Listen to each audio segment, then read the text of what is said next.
This is Atomic Shinobi, and today I'm going to narrate what if Minato was Kushina's only hope.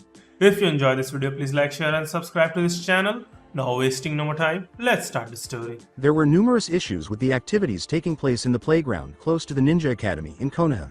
First and foremost, two academy boys were holding a red-haired young girl down as she lay on the ground with her face covered in blood and dirt. The second was that a third boy, with a lump on his forehead and a bloody nose, was lying on the floor, unconscious. The fact that the little girl was grinning was the most important thing that was incorrect, at least for the boys. The girl said, "I'll give you 2 seconds before you two idiots end up like your stupid leader," as the two boys exchanged glances before turning to face their audience, which includes their entire class and beyond. They had, but no one saw how she had actually knocked out their leader. It was awful, and her manner of doing it. They didn't understand it at all. But she succeeded, and they witnessed it firsthand. Even so, they didn't want to be made fun of by the entire academy for giving in to the crazy redhead, and a girl at that. Half-heartedly, one boy taunted, "In your dreams, tomato." The redhead's smile vanished as the majority of the children who saw it laughed at her. She replaced it with a furrow of her brow and a frown.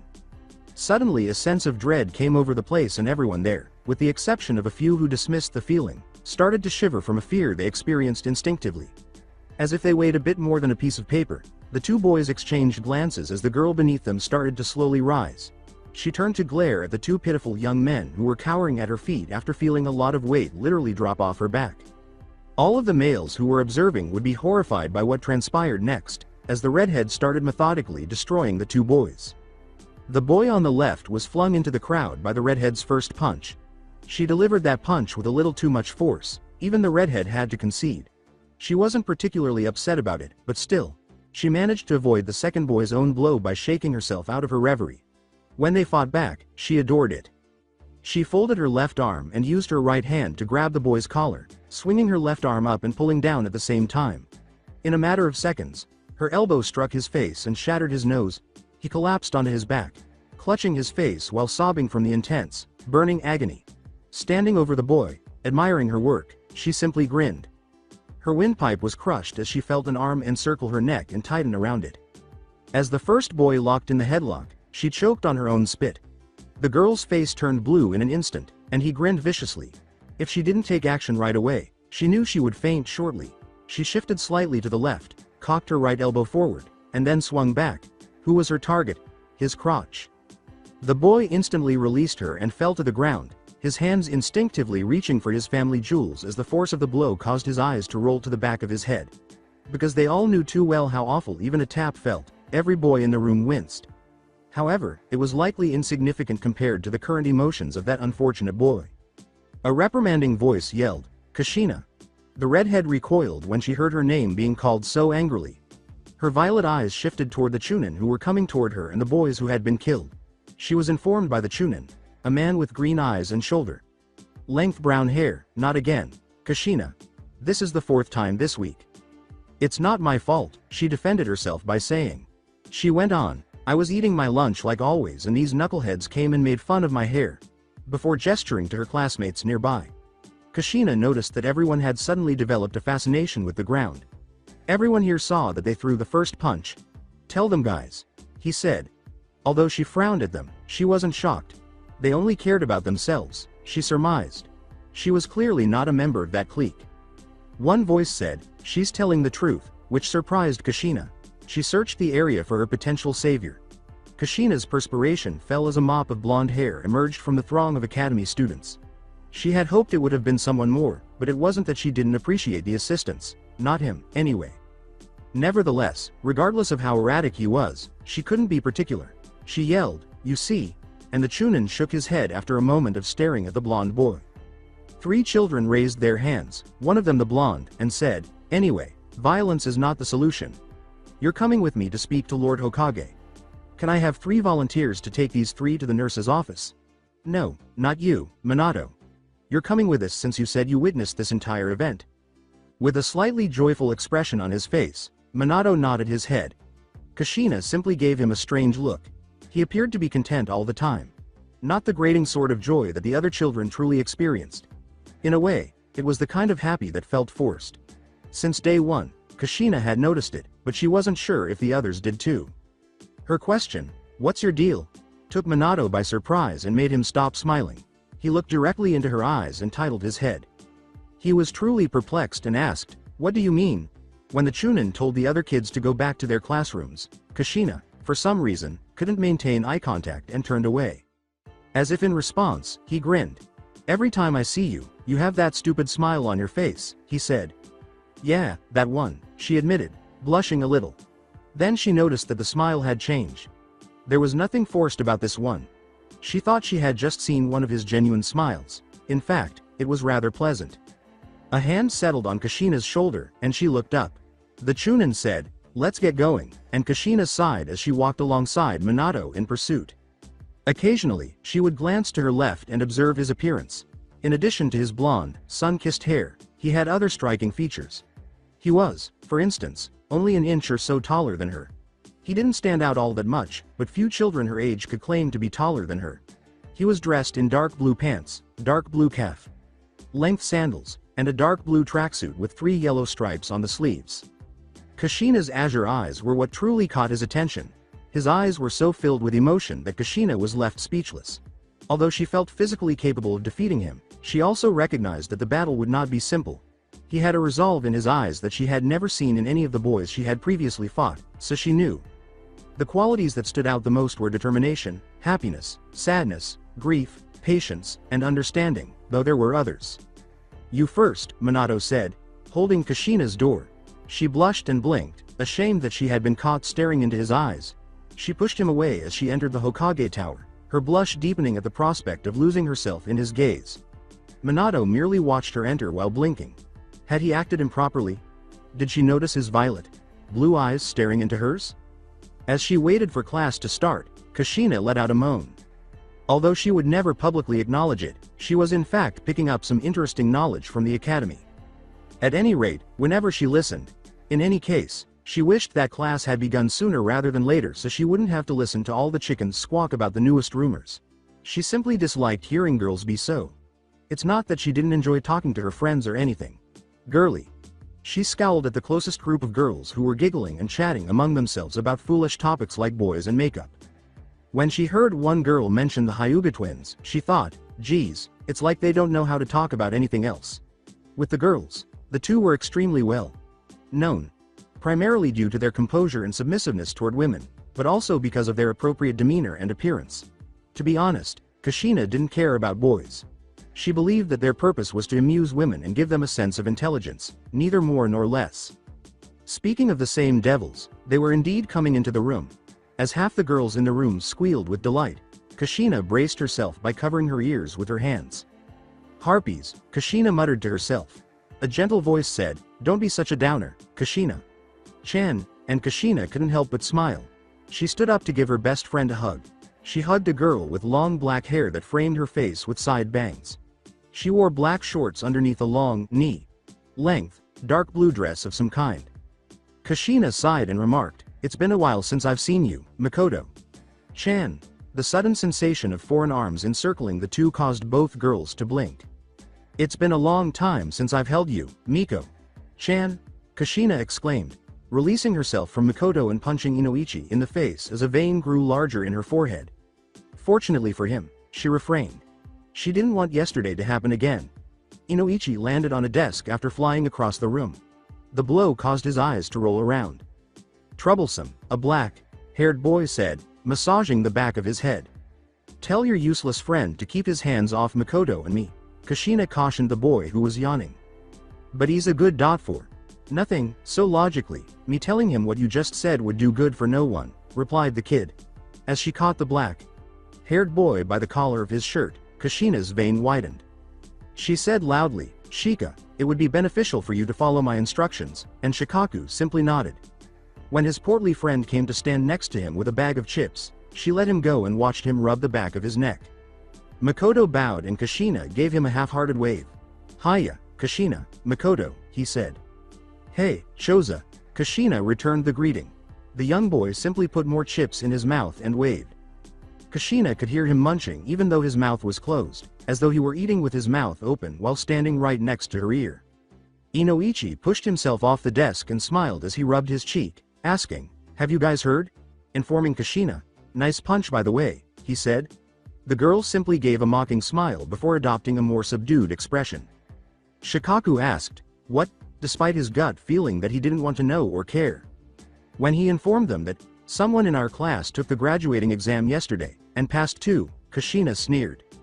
Despite having a vague suspicion that she knew who it was, she asked no one in particular, "Who cares?" Immediately, her stomach fell to the ground.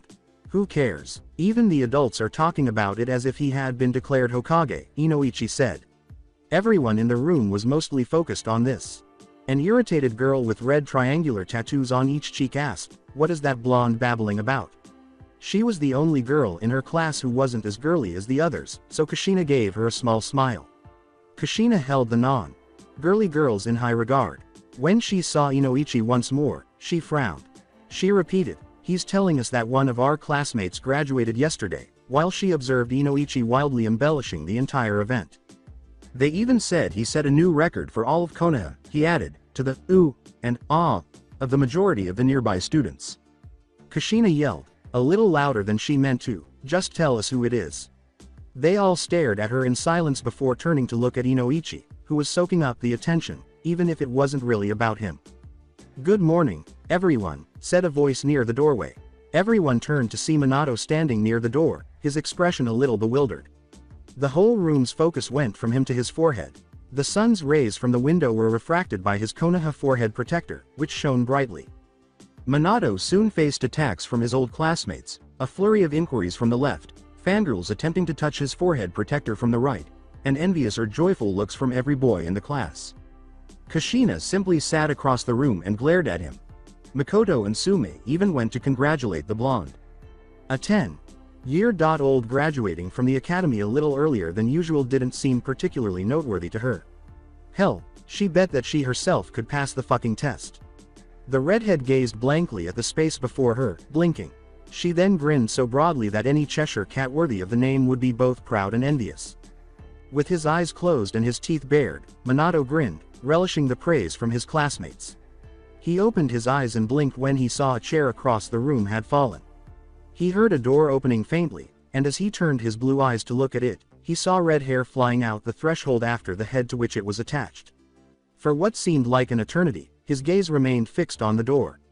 He heard Inoichi ask, "You okay, Minato?" and looked at him before turning to face everyone else. Everybody was staring at him. What took place? He felt a frown appear on his face as soon as he saw Makoto's knowing expression. He quickly replaced it with a smile and reassured his friends that everything was fine. However, Makoto was aware that he could see that. She simply shook her head and grinned sadly but knowingly. Minato stopped running long enough to catch his breath, and he panted. He chastised himself in his head for allowing himself to become so physically weak. The blonde looked around and straightened himself. Ever since he learned of Kushina's actions, he had been searching for her. He was even less aware of her results and didn't know why she attempted to take the test so early.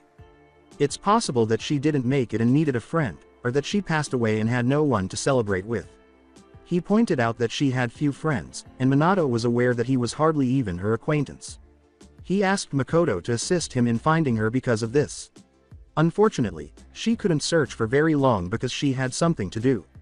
Minato had to do it alone in the end. His brow furrowed as he sucked on his teeth, unsure of where to look next. Even though academy students were not permitted on the training grounds, he had looked everywhere and had even seen her head there a few times. He had also looked at the new ramen shop that had been established not far from the academy. An inside source had told him she was a huge fan of ramen. Minato calmed down for a while. Being agitated wouldn't help. Thus, as he inhaled deeply, he heard grunts coming from the nearby forest. He debated it in his mind and decided to give it a try. He reasoned that looking wouldn't hurt. 5 minutes into the run, Minato found Kushina in a small clearing, kicking a log that had risen off the ground. Sweat, dirt, scratches, and some blood on her knuckles and shins were all over her. Her black pants and light green blouse, like shirt, were ripped and tattered in spots. She appeared to have been training and fighting ever since she left the academy. The absence of the Konoha forehead protector and the dry tear trails down her cheeks were the first two things Minato noticed. Minato was not pleased with it, but before he could approach her, he heard her begin to mumble. She screamed, "Stupid Minato," as she slammed the log harder than before. He was frozen in his tracks by that remark. She was calling him stupid, but why? She had never been harmed by him. A little louder than before, she exclaimed, "Why do you have to be so much better than me? Why'd I have to be weak?" Minato remained motionless, still observing Kushina. In addition to the fact that she failed, he felt sorry for her because she was unaware of her talent and strength. Only because he knew what he was doing did he pass. Even though she had the potential to become twice as strong as he was, she mostly refused to participate in class. She most likely would have passed as well if she had paid more attention. After a half hour or so, Kushina finally collapsed to her knees due to exhaustion. Her perseverance and resolve astounded Minato. It was pretty amazing. "I won't let you surpass me for long," she said, taking a moment to catch her breath. "I'll catch up to you, and when I do, you better be careful, Minato Namikaze." After seeing all of this, Minato's sympathy for her vanished for some reason. He felt guilty for feeling sorry for Kushina, but he didn't feel obligated to do so.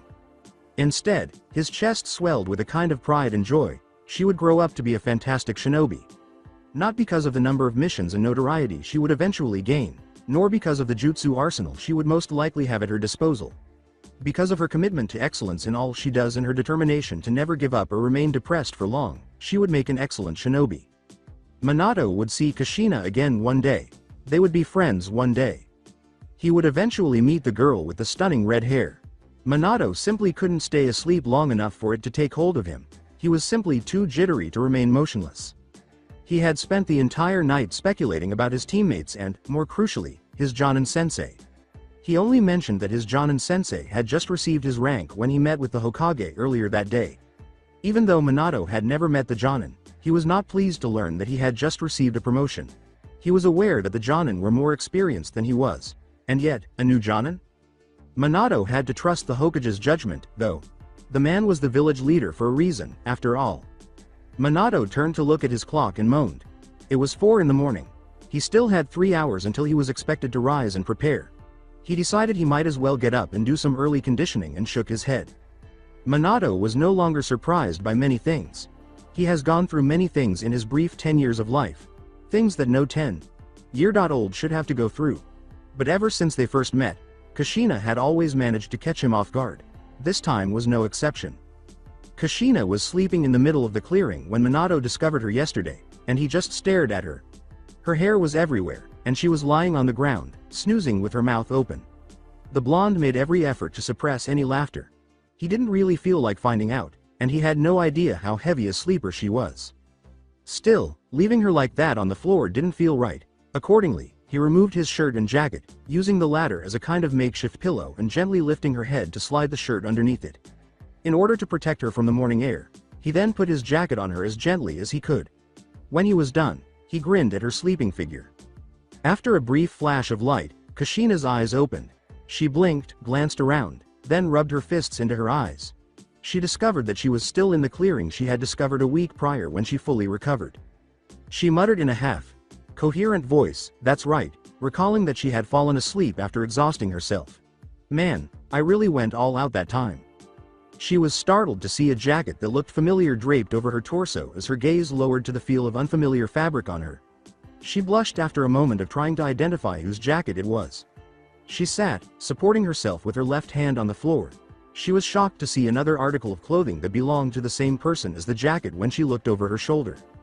She muttered, "Stupid boy," and got up to seize the 2 offending articles of clothing. She left her jacket at home, though, and the morning air was still quite chilly. Putting on Minato's jacket, she moaned, relieved that no one her age was out at this hour. Nevertheless, she prayed that one person had not woken up as early as she usually did. Although she had serious doubts, a girl could still hope, right? Minato stretched his legs and shook off the chill that was on his body. His mesh shirt was the only clothing covering his torso, and it did nothing to keep him warm. He didn't care, though, because after 10 minutes of warming up, his body would heat up as though he had spent the entire day in the sun. His body, after all, was not going to become stronger by itself. Kushina was aware that stealth was one of her many weaknesses. No matter how hard she tried, something she did would always show where she was. The same thing happened this morning when she unintentionally allowed the door to slam behind her. The light came on and she saw her caretaker grinning at her as she grimaced and counted down from 3. Senju Mito. The sweetest and oldest woman she had ever met. Her hair, which had been red, was now grayish-white, but it still hung down to her ankles.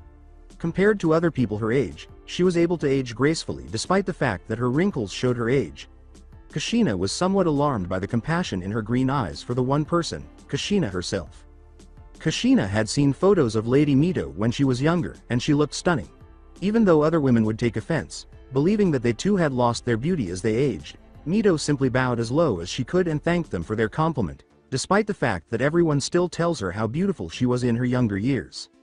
The old woman gently reprimanded Kushina Uzumaki, and Kushina looked down in embarrassment. Quickly defending herself, she said, "I know, I'm late. But technically, I'm also early." Mito's smile slightly expanded, and she shook her head. Mito said, "Always coming up with witty comebacks, I see," and Kushina rubbed the back of her head while laughing sheepishly. Mito blinked, and gave a little gasp, as though he had finally noticed something obvious. "And that jacket? I've never bought it for you." Quickly taking off the jacket, Kushina flushed. Kushina muttered the last part to herself and said casually, "It's nothing. Some stupid boy found me sleeping in a clearing and placed it over me. I'll give it back whenever I see him. That and then some." Mito moved to the love seat near the open fireplace in the chimney's far corner and took a seat. In a song voice, Mito remarked, "Looks like someone has a crush on my little Kushina-chan." "Lady Mito!" exclaimed the younger of the two, flushed. Kushina's embarrassment increased as the elder laughed sweetly. "It's not a crush. He's doing this just to annoy me." Mito blinked. "What makes you think that, Kushina-chan?" With a sorrowful pout, Kushina folded her arms across her chest. "All boys are the same here. He's different, but that doesn't mean he's not the same." "That didn't make sense." "It makes sense to me," exclaimed Kushina, allowing her rage to overpower her. She bowed her head after a few minutes of cooling down after her breathing became labored. "I'm sorry." Mito merely grinned. The elder calmly remarked, "It's quite all right. I understand that you're still having trouble getting used to your new home." Kushina remarked, "I don't think I'll ever accept Konoha as my home," as she reminisced about her native place. "When the stupid fighting is over, I'll go back home with mommy and daddy. It's not that I don't like staying here with you, Lady Mito, but Uzushiogakure is where I belong." Mito made herself maintain the smile. Lying was something she detested. She would have told Kushina the true reason she was sent to Konoha if she could, but she was unable to do so, not yet, anyway. Mito said, "You never know, Kushina, you might get used to living here one day. In fact, you might find your prince charming here, just like I did," and then he winked at Kushina. A fleeting image of Minato's smile flashed through Kushina's mind, causing her to flush.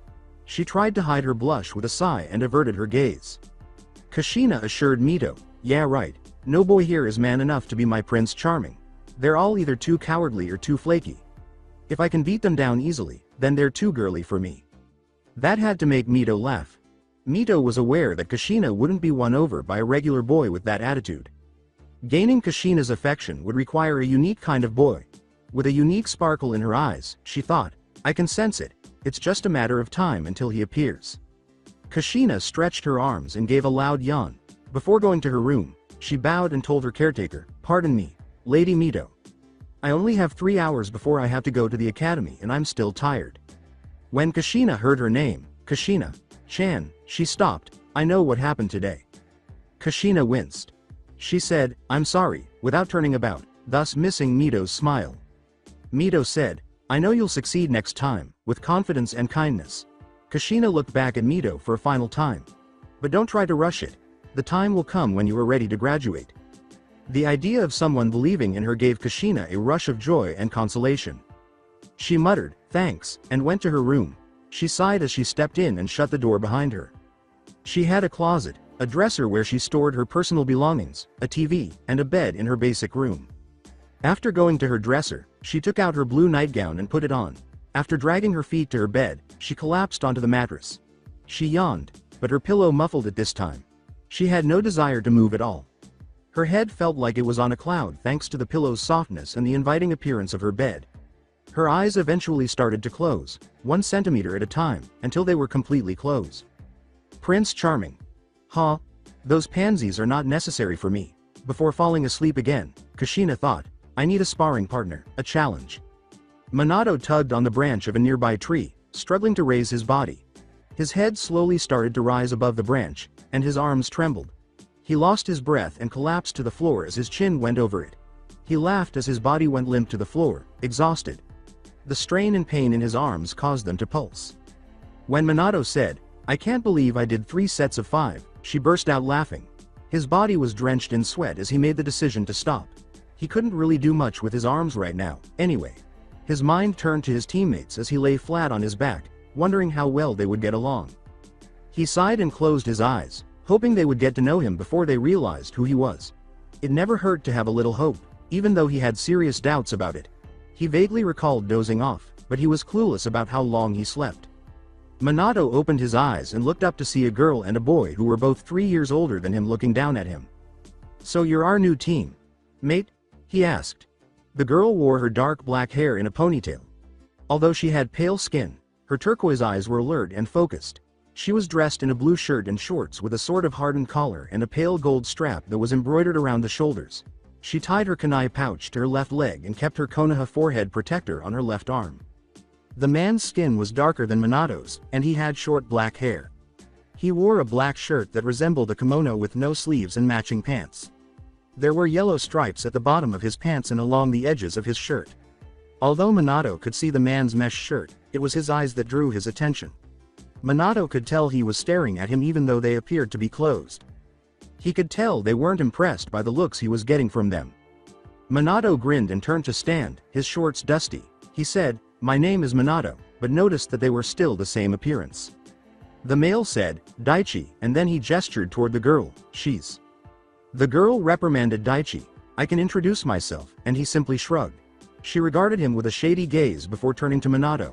"My name is Kana." Minato said, "Nice to meet the two of you," and bowed. Her smile was genuine. When he stood up again, he noticed that their expression had changed from one of disbelief to one of curiosity. What went wrong for him? A voice echoed across the training field, "Ah, my students," and the 3 genin turned to see a man with white hair approaching them. He was dressed in a blue shirt, pants, and shoes that matched. The collar's edge was surrounded by a blue-green stripe. The man's most unusual characteristic was the red streak that ran from his eyes down each cheek. Nevertheless, Minato's eyes had to enlarge. "And you must be the 10-year-old who graduated early, Minato na." Before the white-haired man could finish uttering his last name, Minato exclaimed, "Jiraiya of the Sannin." The man smiled after blinking. Jiraiya gloated, puffing his chest and raising his head in pride. "I see my fame precedes me," he said. After exchanging glances, Daichi and Kana shrugged their shoulders. "Anyway, I've worked with your father before." Minato winced before the word, "father." Kana whimpered, "Jiraiya sensei," drawing her teacher's attention. She proposed that, as much as we'd like to hear stories of your past accomplishments, I think we should get started, to which Jiraiya scowled. He muttered, "All you kids sure are rude nowadays," while turning to face his 3 pupils. Jiraiya grinned and said, "As of today, Team 8 is born," before bending forward and turning his smile into a cunning smirk. "But not officially." When Kana yelled, "What do you mean not officially? We each took a test to become a genin," Jiraiya scowled. He saw the bewildered expressions on his students' faces and said, "You took a test. I'm sorry sweetheart, but until you pass my test, you're not real genin. I've fought in Second Shinobi World War and I've seen what it takes to cut it in this life. Man, woman, child, genin, chunin or jonin. Who or what you are doesn't matter out there, in the real world. No matter how different you are from the next guy, you'll die all the same if you're not prepared." Jiraiya paused to observe his pupil's response. The spark of fear in their eyes did not surprise him. Jiraiya spread his arms wide and grunted at himself. "So yeah, you took a test and passed from academy student to genin. But theory, put into practice, doesn't always come out as planned," he said. "That's where I come in." A little annoyed, but not as much as Kana, Daichi questioned, "So what, we're going to have to take another test?" After giving him a quick glance, Minato returned his focus to Jiraiya. "More like an evaluation," smirking, Jiraiya corrected. When he saw the shocked expressions on each of his students' faces, he nearly laughed out loud. "If you fail my evaluation, you're going back to the academy," he said. Minato stammered, "S. So, there's a chance we'll go back to the A Academy?" Despite his stuttering, Jiraiya nodded and scowled. Minato sighed after taking in the information. Daichi questioned cautiously, "What do we have to do in this evaluation?" The only sounds coming from the training ground were the wind and the words, "Fight me," which reverberated in each genin's mind.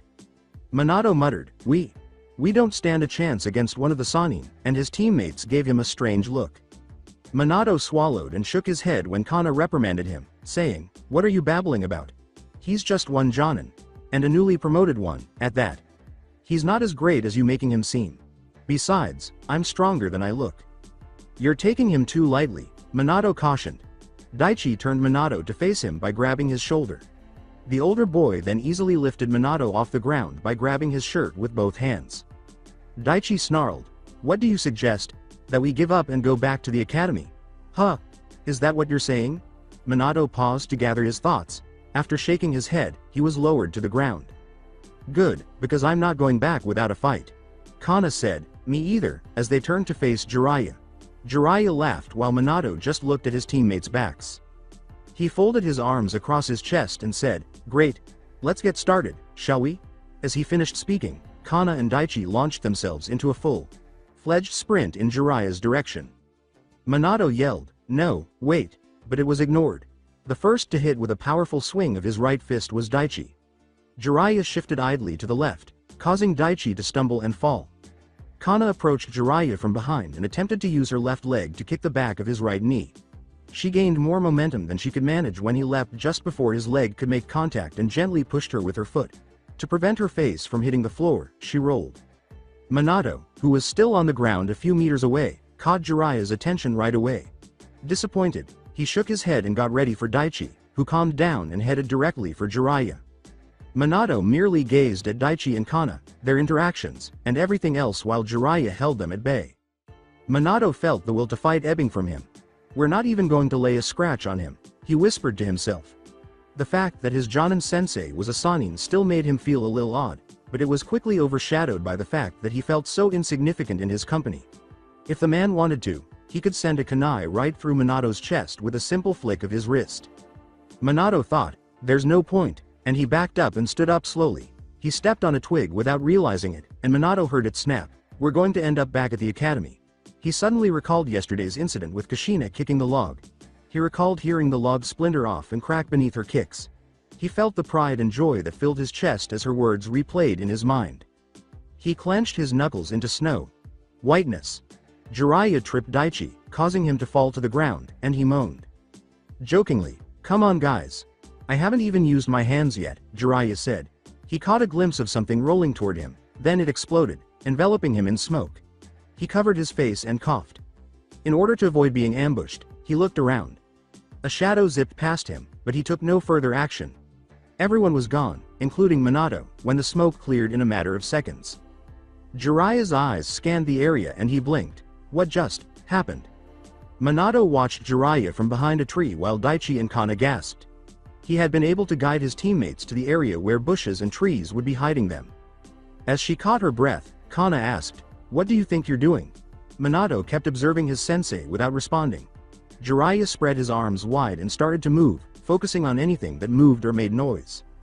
Minato muttered, "Shish," then ducked and signaled his allies to follow suit. After exchanging glances, they followed his example. Jiraiya passed by a moment later, glancing hazily in their direction before shifting his focus to the opposite side of the training area. When Minato crawled to the edge of the closest bush, he noticed Jiraiya facing away from him. Minato looked at Daichi and Kana with his azure eyes. Kana rolled her eyes in frustration as Minato said, "Together or individually, we don't stand a chance against someone of Jiraiya Sensei's caliber." Minato shook his head and said, "You keep saying that. Seriously, do you want us to quit?" "No, I'm simply stating a fact. So what should we do?" "Nothing me or Kana did worked.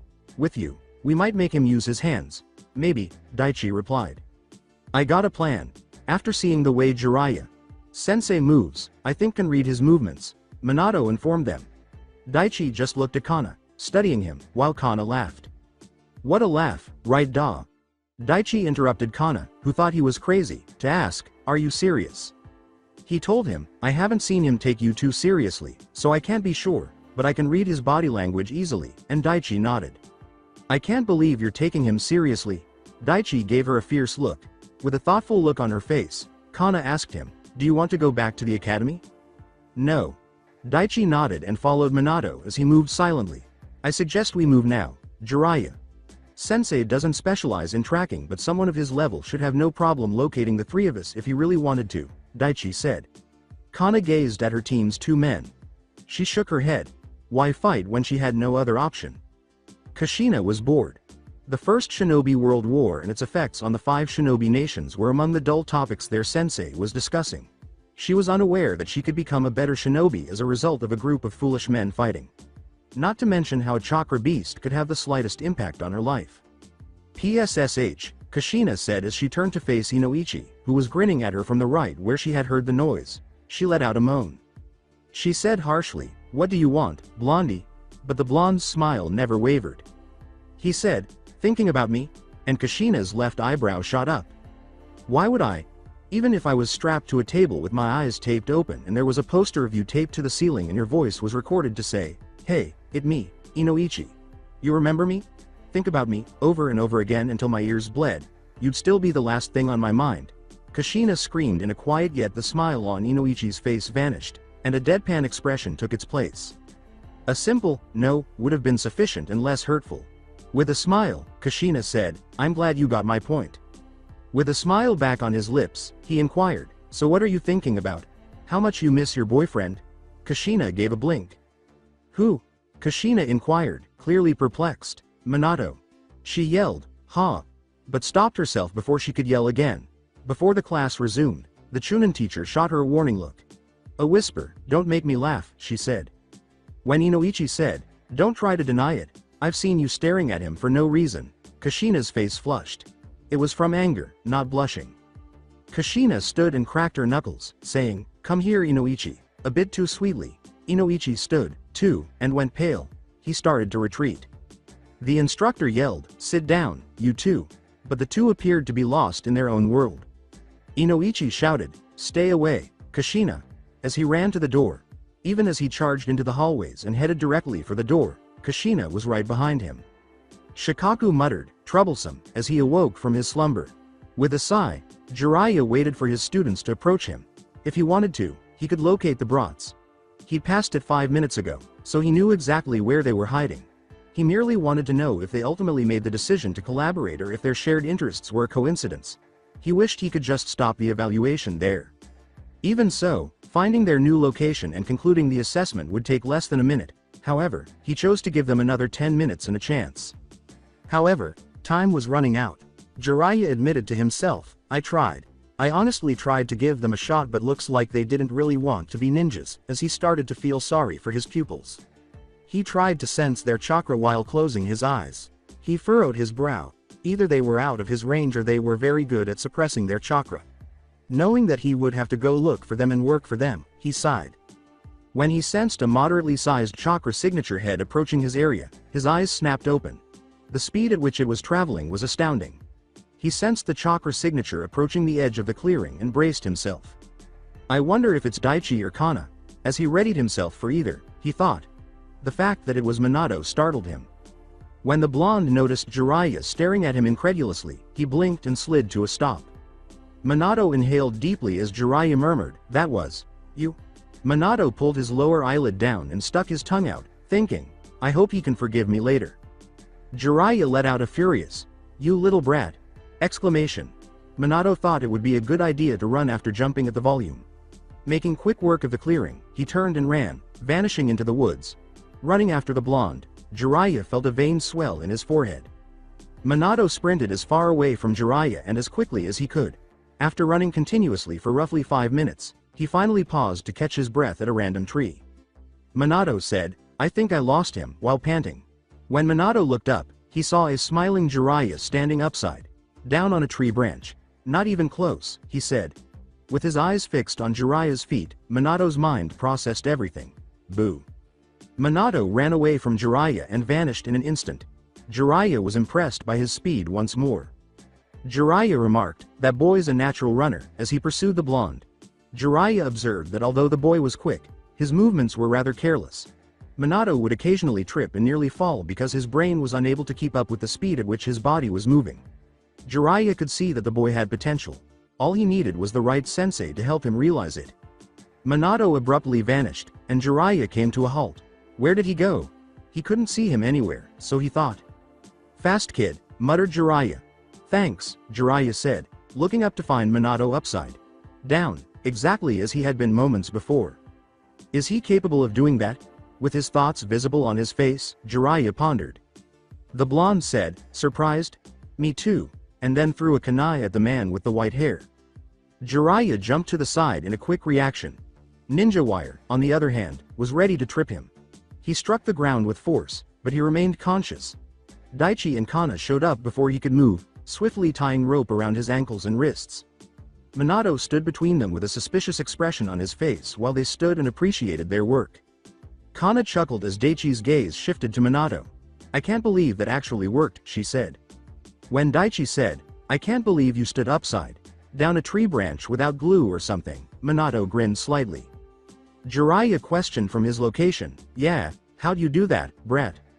I've seen a shinobi do it once before and I was able to somewhat understand how he did it, but it wasn't until I saw you do it that it made complete sense to me, Jiraiya. Sensei, the brunette replied with a smile. Jiraiya said, nice job, brat, and Minato bowed and muttered, thanks. Kana said arrogantly, well, looks like we passed the evaluation, huh Jiraiya, sensei. Jiraiya grinned, but Minato didn't like it for some reason. He said, not really, and Minato noticed that Jiraiya's muscles were tense. I'm kinda a sore loser. Minato yelled, get back, and leapt back. Even though Daichi was a second faster than Kana, Jiraiya leapt up and broke free from his restraints, so it was too late for both of them. Taking a long leap, he was able to get behind them at speeds they couldn't follow. After flashing through hand signals, he grabbed them by the shoulders. He yelled, Earth style. Headhunter Jutsu. As they touched down, the two were buried up to their necks in the ground as he pushed down. Kana yelled angrily, crap, as she and Daichi fought to break free. Jiraiya turned to Minato and remarked, there's no use in fighting. You won't be able to escape that unless I want you to. The blonde's study of his fallen comrades startled him.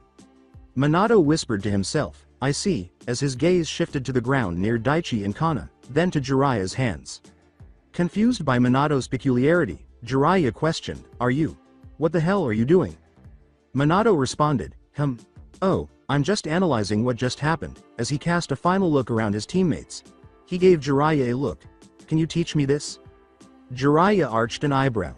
A little perplexed, the Sannin replied, maybe later? With a nod, Minato crossed his arms over his chest. All Jiraiya did was look at him. What? Jiraiya waved his hands and said, why are you just standing there? I'm free now. Why aren't you running in terror? Minato blinked.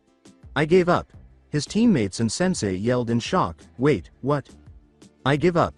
My two mates have been incapacitated. I can't free them from their prison without leaving myself open to an attack, and I don't stand a chance against you, Jiraiya. Sensei. The best course of action for me would be to retreat and call for reinforcement. However, since this is just an evaluation, I can't really do that. So, I give up, he explained. Jiraiya then took a moment to stare at him blankly. After gathering his thoughts, he coughed into his fist. After saying, right, well, good deduction, he turned to face his charges. Good work, my minions. You all did pretty well. But, he cut them off in their tracks before they could clap. I'll give you your results tomorrow. Same time, same place. See ya. The three genins yelled, Jiraiya. Sensei. But he departed before they could reach him. The three bowed their heads and sighed. Minato smiled and said, I'll be back with a shovel, before rushing away. At his pace, the two buried up to their necks simply blinked. Kana sneered when Daichi asked, you think he's coming back? He better. Minato gazed at the fading sun while suspended upside down from a tree branch. His clothes and hair were covered in dirt and perspiration from earlier when he dug out his teammates. They weren't as poor as they had been when they first met, and he had spent some time with them. Minato could still see that they were still apprehensive about collaborating with him. Was it that he was 2 years their junior? Minato hoped they would move on quickly, regardless of the reason. Having this kind of issue while on a mission outside the village would be unacceptable. His vision was obscured when something struck the back of his head and wrapped around it at the same time. His chakra wavered and his focus was disrupted, causing his feet to lose their hold on the branch and him to fall to the ground. He was knocked out when he hit the ground, but he wasn't that far off. Kushina yelled, take your jacket back, and waited for him to respond. Kushina blinked after a few minutes of receiving no physical or verbal response. You okay? Approaching Minato, She took his jacket off his head. His head twitched from side to side as his jacket was taken off, and his eyes were closed. Before slamming her palm into her forehead, Kushina simply stared at him. She screamed, "I killed him," and covered her mouth with both hands. Looking around, she found no witnesses. Minato was too heavy for her to carry over her shoulder, so she grabbed him. As she made the decision to drag him, she thought, he's pretty heavy for someone who's flaky and girly. She could confide in just 2 people about what had happened and be sure they wouldn't run to the police or the Hokage. Fortunately, both of them were at her home. Makoto was unsure of what to anticipate when she was first invited to Kushina's house. Knowing that her good friend would surpass any expectations she had, she maintained an open mind. Instead, she simply considered what the girl might want to do. Since Makoto genuinely liked Kushina, she hoped that Kushina felt the same way about her as Makoto did. Because she was a member of the Uchiha clan, few people approached her out of concern for her clan. If they wanted to get close, it was only to the clan and not to her. However, Kushina didn't care about her namesake. The redhead simply adapted to her. She didn't like Makoto Uchiha, she just liked Makoto.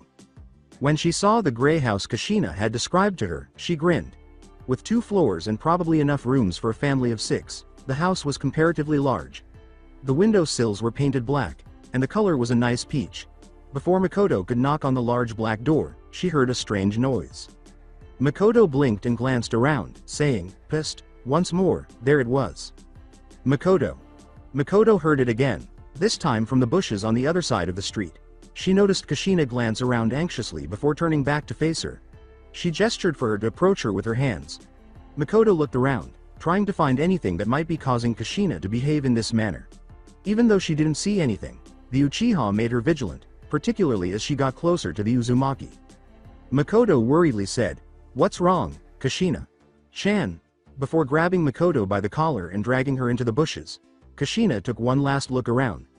Kushina covered Makoto's mouth and eyes with her hands in the same instant. Kushina whispered, "Don't scream," and Makoto started to perspire. The redhead gave her friend a strange look and asked, "Ma vo da?" Makoto took Kushina's hand away from her mouth and asked, "What?" I asked, "Why would I? And why did you have to cover my eyes too?" she said. After a brief pause, Kushina uttered, "Good point. And I'm covering them because, well, have you ever seen a dead body before?" Makoto exclaimed, "Oh good grief. I heard about your little event with Inoichi. Did you finally catch him?" Kushina gave a sheepish laugh. The Uzumaki shook her head and asked, "You heard? Anyway, it's not him." "Then who?" "Well, have you seen a dead body before or what?" "No." Makoto remained silent as Kushina hesitantly asked, "Do you want to?" Kushina sighed after 2 minutes without a reply. "Well, I don't want to have to lie to the Hokage, or, more importantly, my own family, when they come asking me if I know anything about a dead body lying around." Kushina said, "Shut up and look," taking her hand away from Makoto's eyes.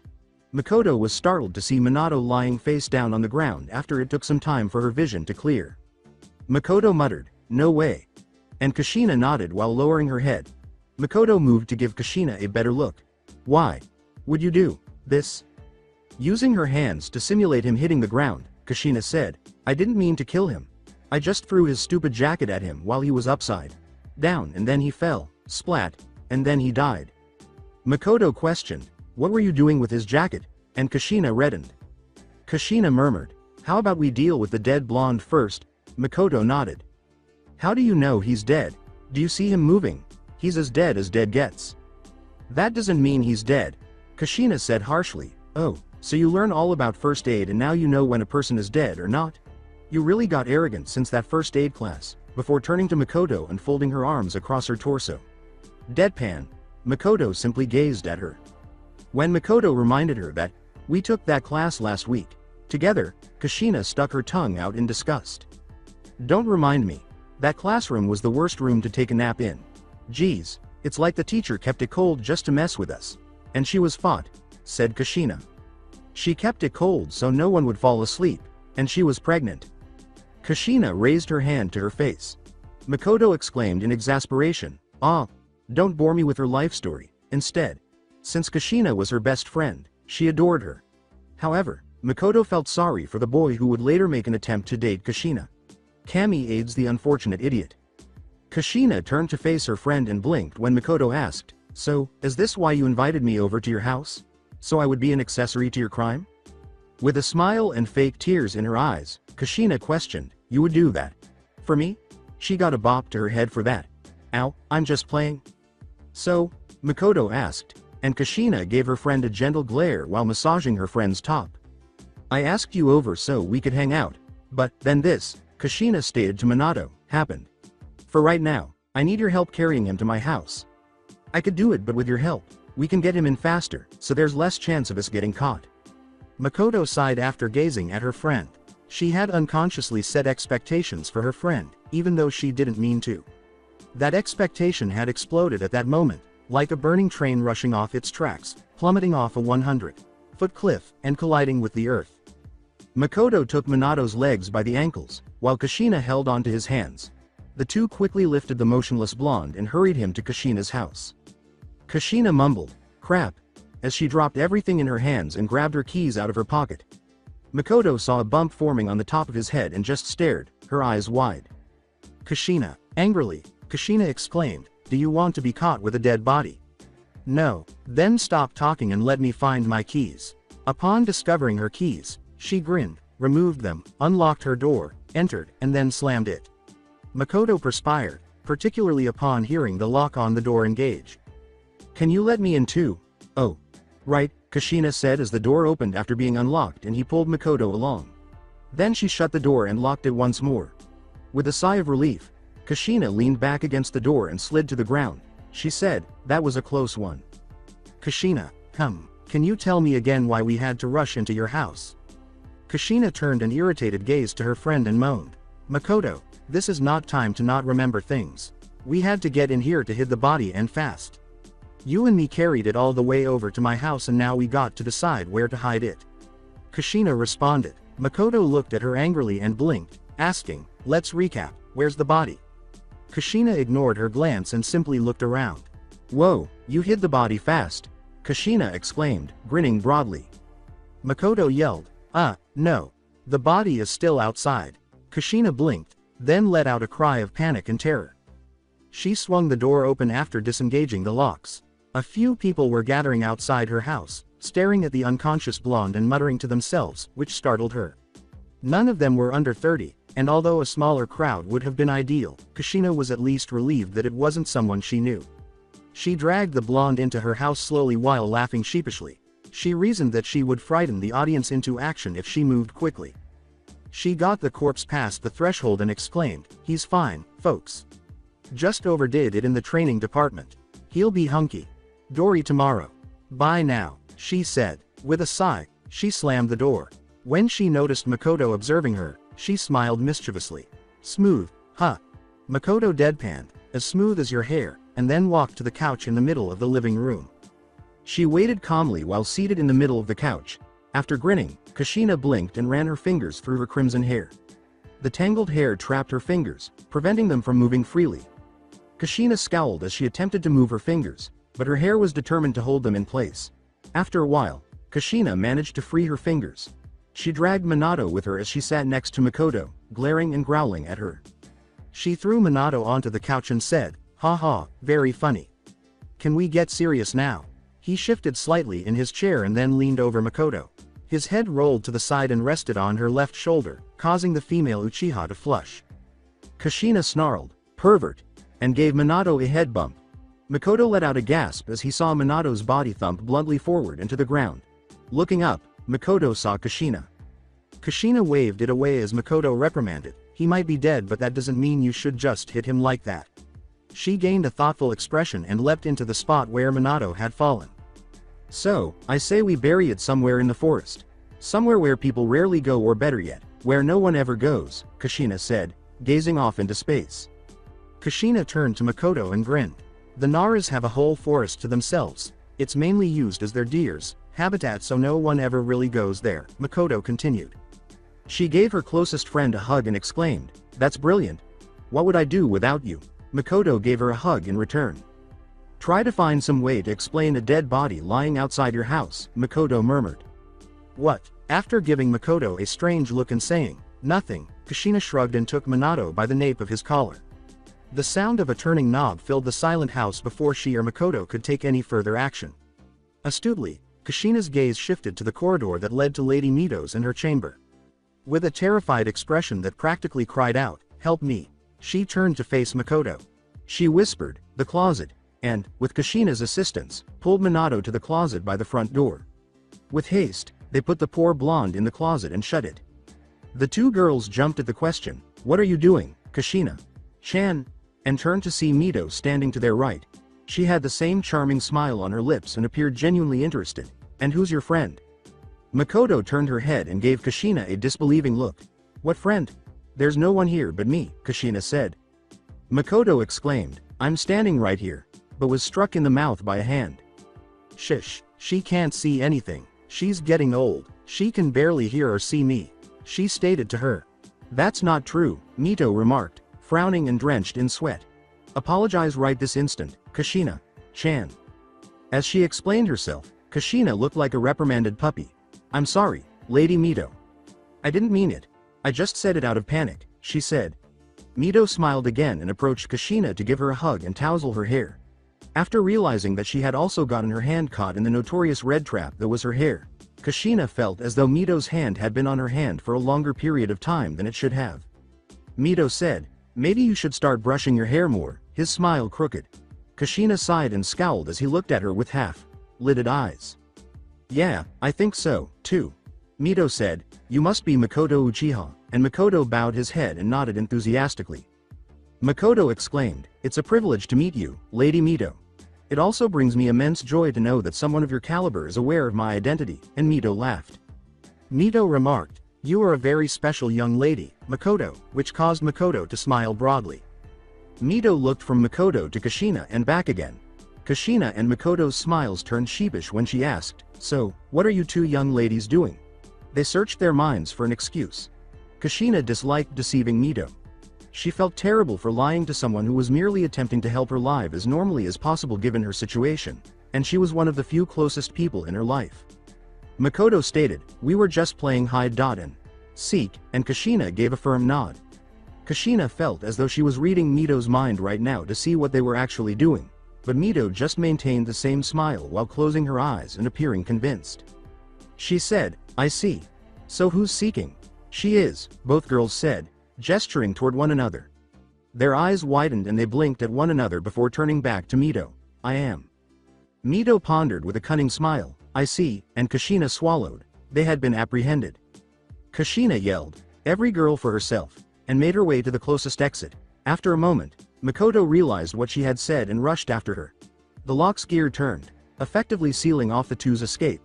They turned to face Mito, who was making a one-handed hand sign with her left hand up. Before turning to face her friend, Kushina simply gazed at her caregiver with wide eyes. Makoto was staring at her. The Uchiha were obviously offended by that last remark. Kushina smiled shamefully and put her right hand behind her head, saying, "The whole, every girl for herself thing. You know I was just joking, right?" After giving her a passive look, Makoto moved to the closet door and opened it. A blonde boy fell face first to the ground, shocking Mito. Mito flinched at the impact and turned to face the two girls. "Before you say anything, Lady Mito, I'd like to inform you that I had nothing to do with this." Kushina glared at Makoto and hissed, "Traitor," instead. When Mito asked, "Now what is this all about, Kushina?" Kushina sagged forward and sighed deeply. Minato was uncertain about many things. He had no idea where he was at the time, what had just happened before everything went dark, why this was happening, or why his head was hurting so much. Nevertheless, he groaned weakly and lowly as soon as he felt himself beginning to awaken.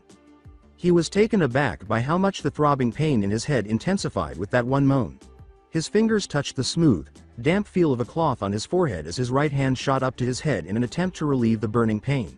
He opened his eyes slowly, afraid that the bright sun would sting his still adapting cerulean eyes. As he forced his eyes to adjust, the light felt like tiny needles piercing both his eyes and his brain. Minato could make out a wooden coffee table with intricate carvings of vines and leaves creeping up its legs, but the room was blurry. A wooden cabinet across from the table contained what appeared to be picture frames. A tiny wooden dresser with an outdated but still functional television set on it stood to the right of that. Minato assumed that the hallway to the left led to the restroom and bedrooms. Apart from that, the room's clean white walls and the distinct scent of different spices and vegetables were its only other distinguishing features. He hadn't woken up to the smell of cooking in a long time, so the entire room was an olfactory delight. In order to locate his host and ask questions, Minato wanted to sit up and visually investigate the new setting he had been put in. Sadly, his body had made the decision to remain on the cozy couch and do none of those things. As his weary body fought to sit up, he told himself, mind over matter. Although he was able to sit up, he still struggled to stay upright. Despite the fact that it didn't really matter where it was at the moment, he let the cloth drop from his forehead to his lap. The world became less hazy, but his world was still spinning. It was something else if it wasn't one thing. He made his vision clear and still, and repeated the chant. It took a while, and he nearly lost control of his vertigo, but he accomplished the seemingly impossible. He covered his eyes with his balled up hands and began to rub them. He opened them again and saw, dimly, something red coming from the corridor toward him. As he slowly turned his head, he realized that Kushina was the red thing approaching him. To Kushina's surprise, Minato was awake, let alone sitting upright. Mito explained what had happened and then examined the poor abused blonde who was unconscious. Kushina laughed idly and declared that she would not have to live the life of a missing nin for accidental murder after the elder of the three informed them that he was not, in fact, dead. Mito sent the two on errands, including but not limited to getting a bucket of warm water, a cloth, and chopping some vegetables, after giving the redhead a proper reprimand. Right now, Makoto and Mito were in the kitchen assisting with the preparation of the meal that the four of them would be eating. For putting the blonde in the predicament in the first place, Kushina was forced to act as his caregiver. Kushina said, "I'm so glad you're awake," and set down the tray with a fresher, wetter cloth. After blinking a few times, Minato rubbed his eyes and used his pinkies to clean his ears. Was he hearing her right? As she tossed him the hot, squishy, and wet cloth, she smiled at him. "I was really getting tired of taking care of you." He stared at it after catching it. It was too good to be true, he knew. With the same smile, she said, "You can take it from here, nay?" Minato opened his mouth to speak but was unable to even sound out the first word as he glanced down at the cloth and then up at Kushina. When Minato turned to face the source of the voice, he was shocked to see Mito staring at Kushina while her old hands dried themselves off with a cloth that resembled the one in Minato's hands. "He shall do no such thing," Minato said. When Mito reprimanded her, Kushina frowned. "He might be awake, but he's in no state to take care of himself." "A state, I remind you, young lady, he wouldn't be in if you hadn't been rude to the young man," she said. But she complained, "But Lady Mito." The elder replied, "That is enough, Kushina-chan," and Kushina chose to pout in silence rather than say anything more. The blonde boy was too stunned to even utter a coherent word, so Mito shifted her focus to him. Mito said, "Hello there, Minato," and Minato bowed, slowly, though, as he didn't really want to get a close up of the floor, after shaking off his surprise. "It's an honor to be in the presence of a woman of your caliber, Lady Mito. It's a pleasure to finally make your acquaintance," Minato said while Mito laughed. She was pleasantly surprised that children from 2 generations down could identify her with a single glance, even though she knew she was easily recognizable to the general public. "Though, if I may ask, how is it you know my name?" Her response, "You have his blonde hair," caused Minato's smile to pause for less than a second. He had fervently hoped that she would recognize him for some other reason, but it didn't appear to be the case. Nevertheless, he felt a kind of happiness to have the first Hokage's wife recognize his name. His hero was the first Hokage, which is truly admirable for all Konoha shinobi in the Land of Fire. Among the qualities that made the man so strong and significant were his courage, strength, and heart. He had also heard tales about his wife. She was a kind and gentle woman with a smile that could make a Hyuga smile, among other positive things. "So I've been told," Minato said in a low voice. As Mito continued, Minato blushed and muttered a thank you. "He was a real hero, that one. I'm sure you're quite proud to have had him as a father," Minato said. His smile told one story, but his cerulean eyes told another. Kushina heard it, but she was afraid to say anything for fear of receiving another reprimand from Mito. The older one never intentionally touched a single hair on Kushina's head. If the old Uzumaki was inspired to go that far, though, her tongue lashings could be vicious. 5 minutes with an irate or irritated Mito was worse than even detention. He had been able to suppress the lump in his throat, but he had to take a moment to gather himself. "I cannot even begin to describe the joy and pride I feel in my heart whenever anyone mentions him and his final act of heroism," he said. He watched Mito hum to herself in silence and simply nod. In his peripheral vision, he also noticed Kushina staring at him strangely, but he decided to ignore her for the moment. The last thing he wanted was to upset her and put her in any more trouble than she already appeared to be in. Mito said, "I would think so," as she looked at Kushina. Kushina nodded dutifully, and Minato shook his head. "Please make sure he's comfortable and let him get some rest. The poor boy must be tired," Kushina said. "It's quite all right, really. You cannot lie to me," Mito said, grinning knowingly. Minato made a few noises that might have been misinterpreted as coughs and grunts before he sighed and nodded. "I can see it in your eyes. Please, make yourself comfortable, get some rest while dinner is prepared. I promise we'll wake you when it is done. Now please, lie down," Mito said. Weakly, he threw his legs onto the couch and lowered his upper body gradually until it touched the cushioned surface of the couch. Sleep began singing her siren songs into the boy's ears as soon as his head touched the smooth pillow that held his tired head. He vaguely heard Mito talking to Kushina, but he knew he would soon be back in his dream world. He heard Kushina whisper, "Hey," and he turned his head sideways to gaze at her hazy figure. He vaguely heard her say, "I'm only doing this because... Mito. If I had my way. Feet underground by now, Databane." He could still hear her voice after that, but it was much louder and essentially rendered Kushina's words incomprehensible due to the Song of Sleep. He was trying to stay up until Kushina left, but his exhaustion was really getting to him. For Minato, it was the longest minute of her early life. She grabbed him by the collar of his shirt and looked him in the eyes, startling him awake. He gave her a slow nod. "So, if you need anything, you just let me know," she said. She let him go and got up. She turned to him as she stopped on her way to the kitchen. "Oh, and try not to need me." The redhead vanished into the kitchen after that, and Minato's eyes rolled to the back of his head as he eventually fell asleep.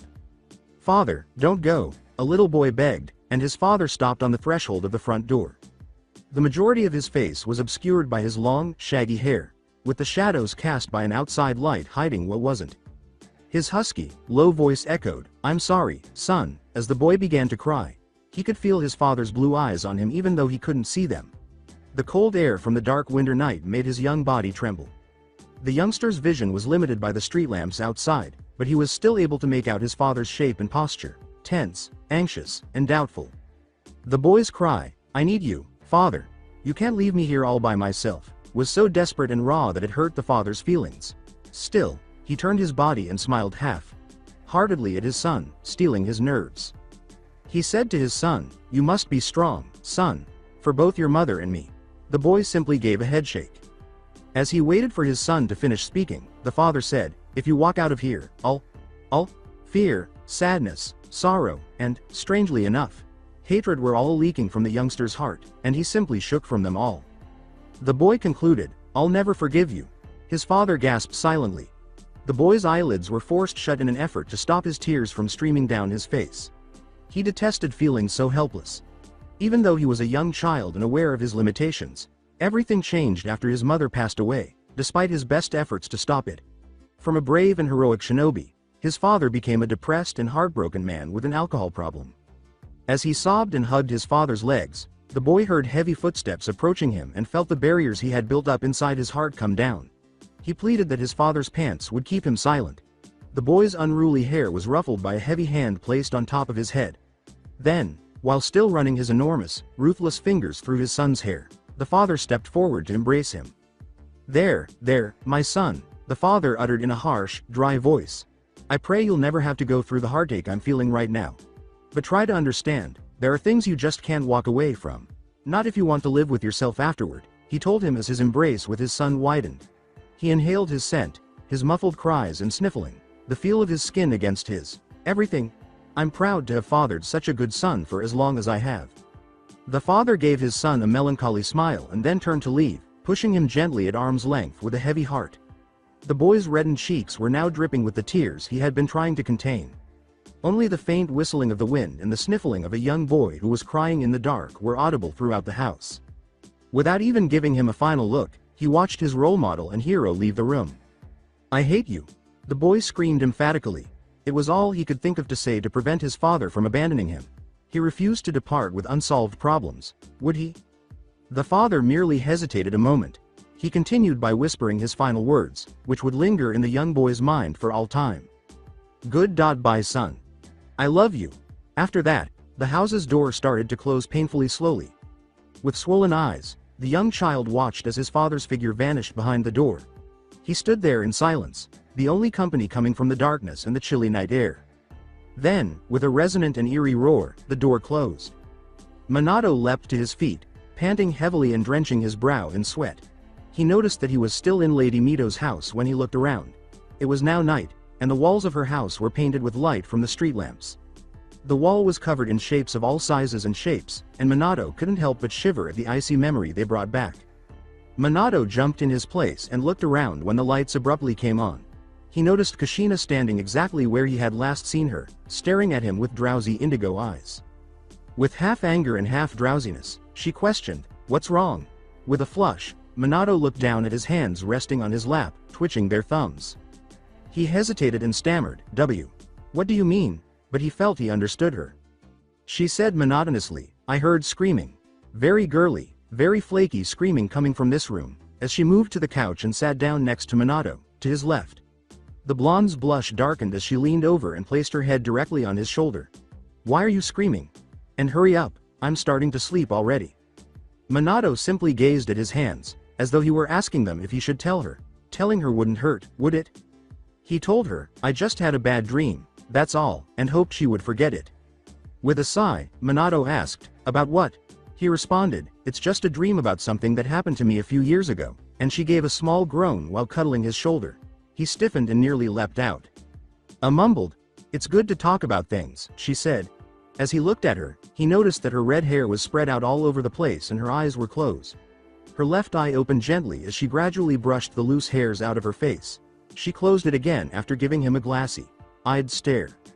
He asked, almost fearing she would hit him for even assuming she would imply that, "You want me to tell you what happened in my dream?" Strangely enough, she gave a stupid nod. She paused to give a long, loud yawn. "It's good to let things," she said. She didn't brush her teeth before going to bed, so he furrowed his brow. "Express yourself and get things off of your chest." Minato considered what she had said. She was correct, but could he explain what had transpired?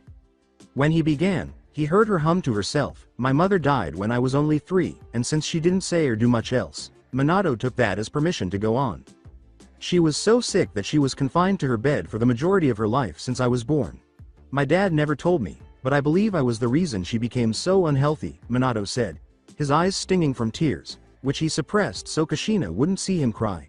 Sadly, his voice started to betray him, cracking and croaking occasionally, and he took a moment to catch his breath and calm himself before continuing when he felt like he wouldn't burst into tears like a 1-year-old.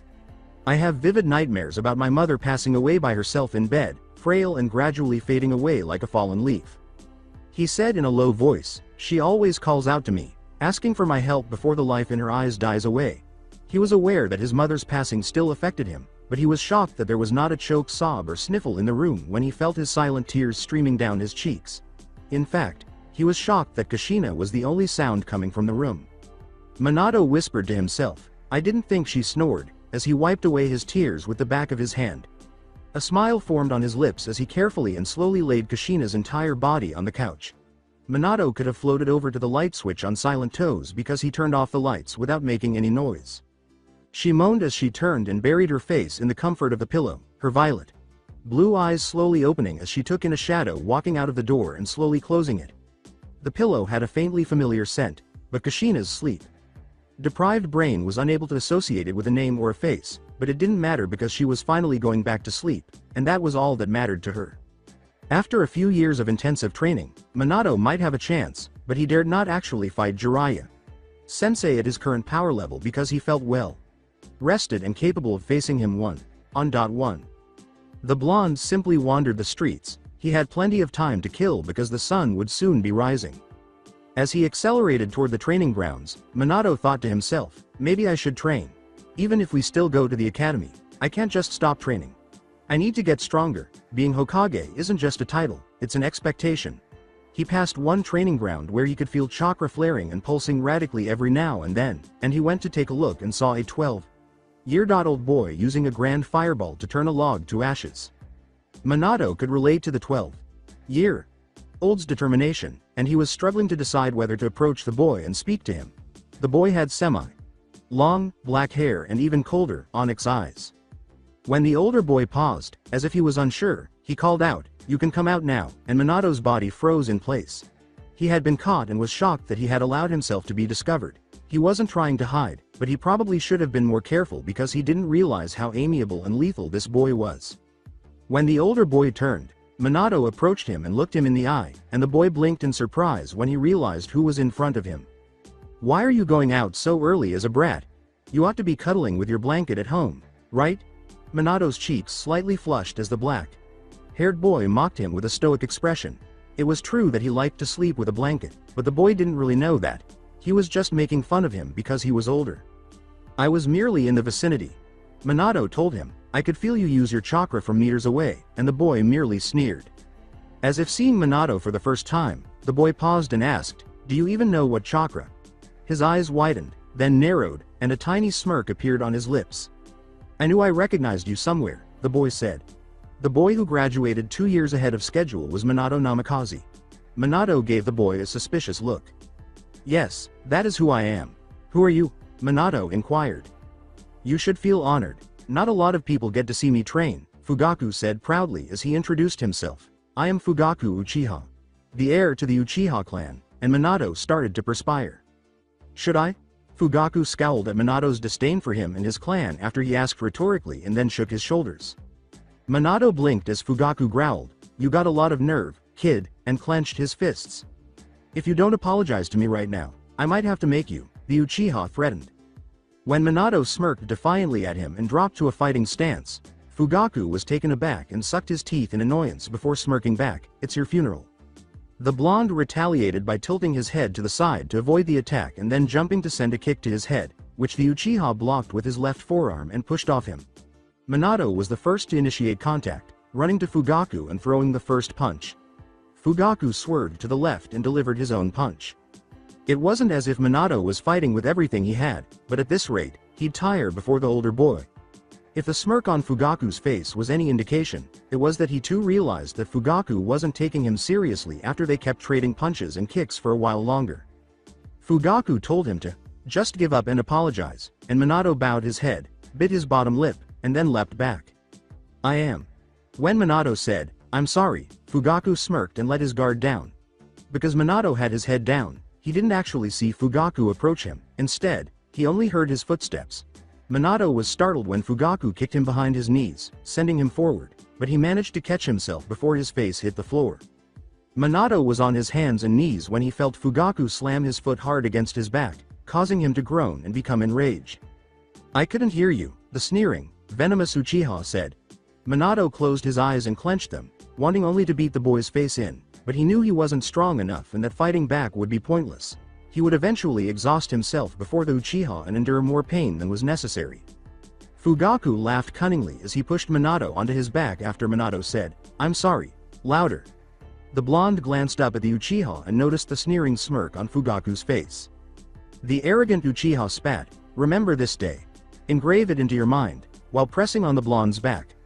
"Always remember who is the superior between the two of us," Fugaku snarled, seemingly taking pleasure in Minato's current pitiful appearance. "Now go. Your presence is bothering me."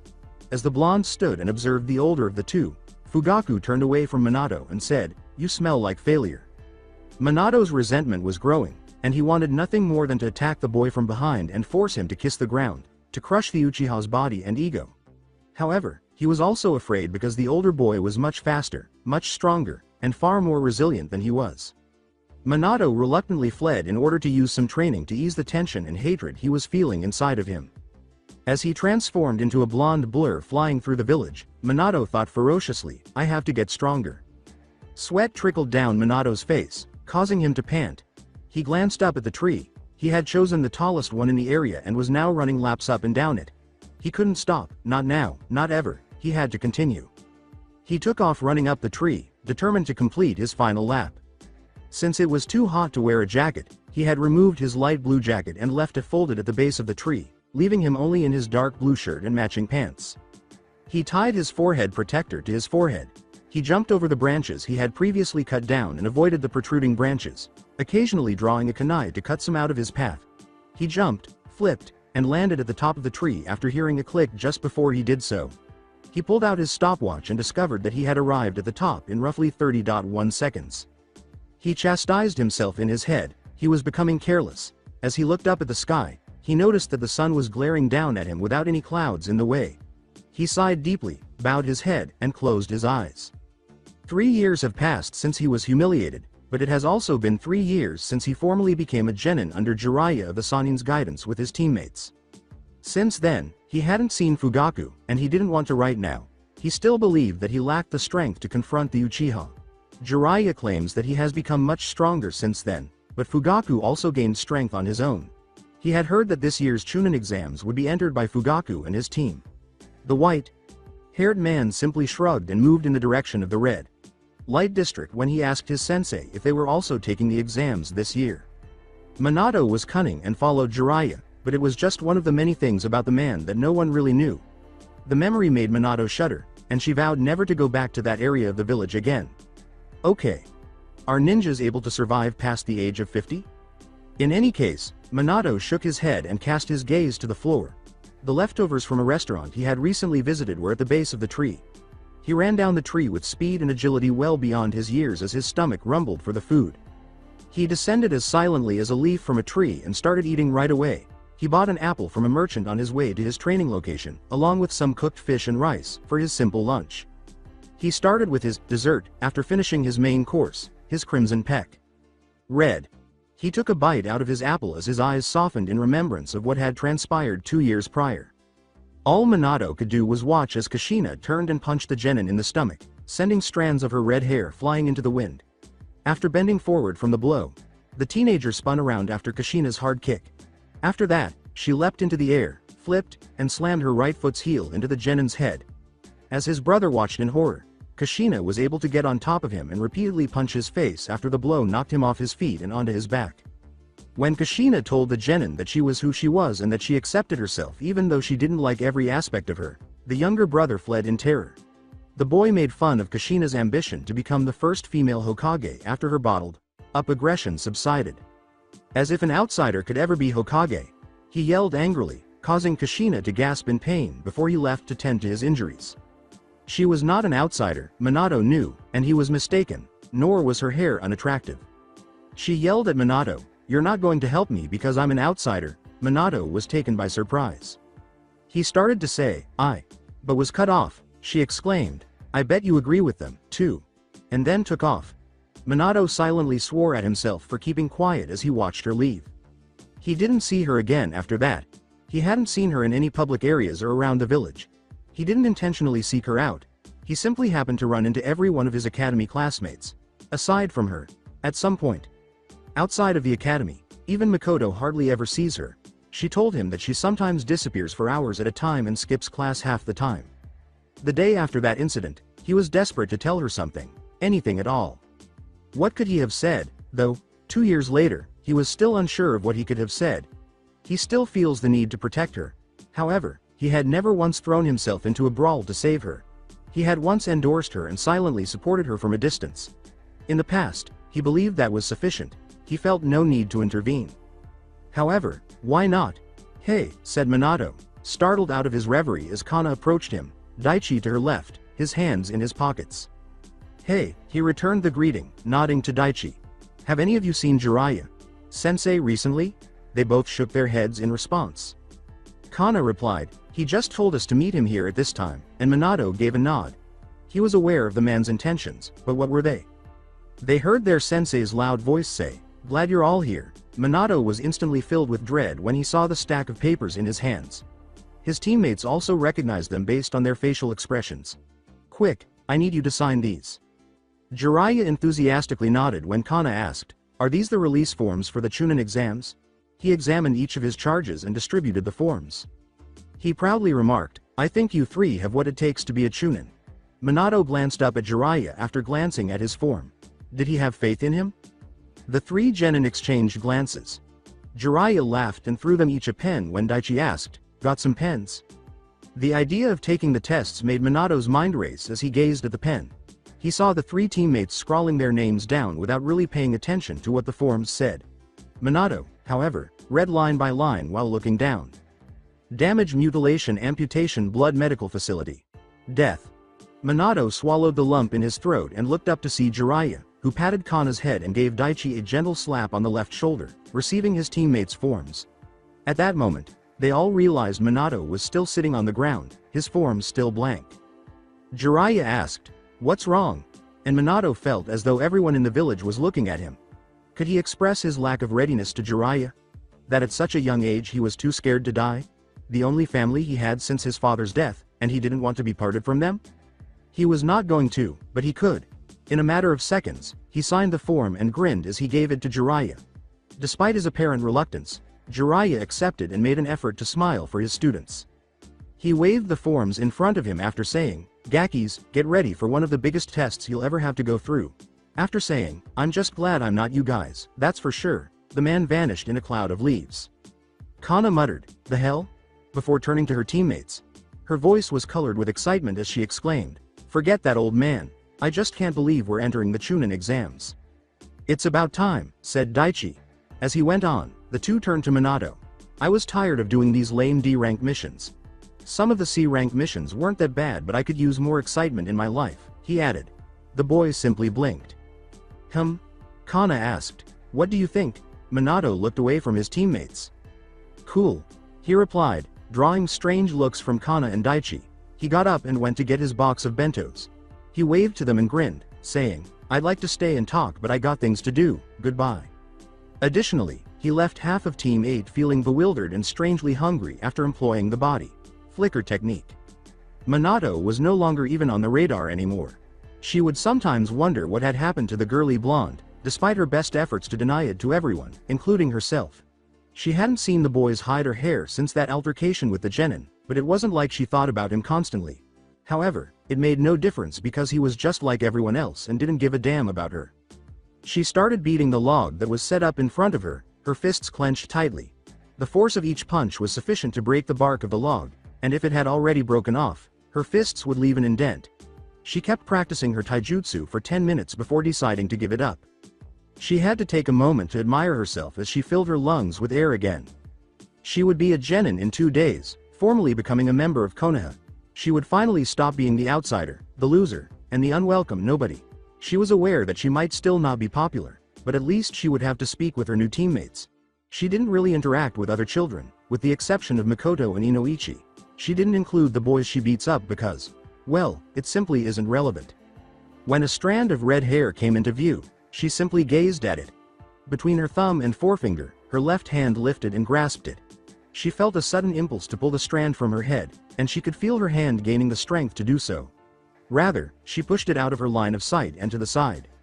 Even though she expressed disapproval of her hair, it was still hers. She had to blush when she heard a growl. Her stomach was rumbling. "Ramen!" she exclaimed with delight as she bounded out of her training area and made her way directly to the supermarket. She needed to stock up on instant ramen because she had already consumed everything else in the house. The trip to the grocery store was quick, and it went straight to the area where the instant ramen was sold. Cans of off-brand beans and some spices that no one actually used on a daily basis were too good to be displayed with such divine food items. No, such a meal was worthy of its own aisle. To have a store of its own, with millions upon millions of flavors. Food. Of course. The gods. She decided it was time to go home and eat and rest for a bit before starting her training again after purchasing what seemed like a year's supply of ramen, which to Kushina was undoubtedly more like a month's worth. Lady Mito promised to teach her some very interesting new things today.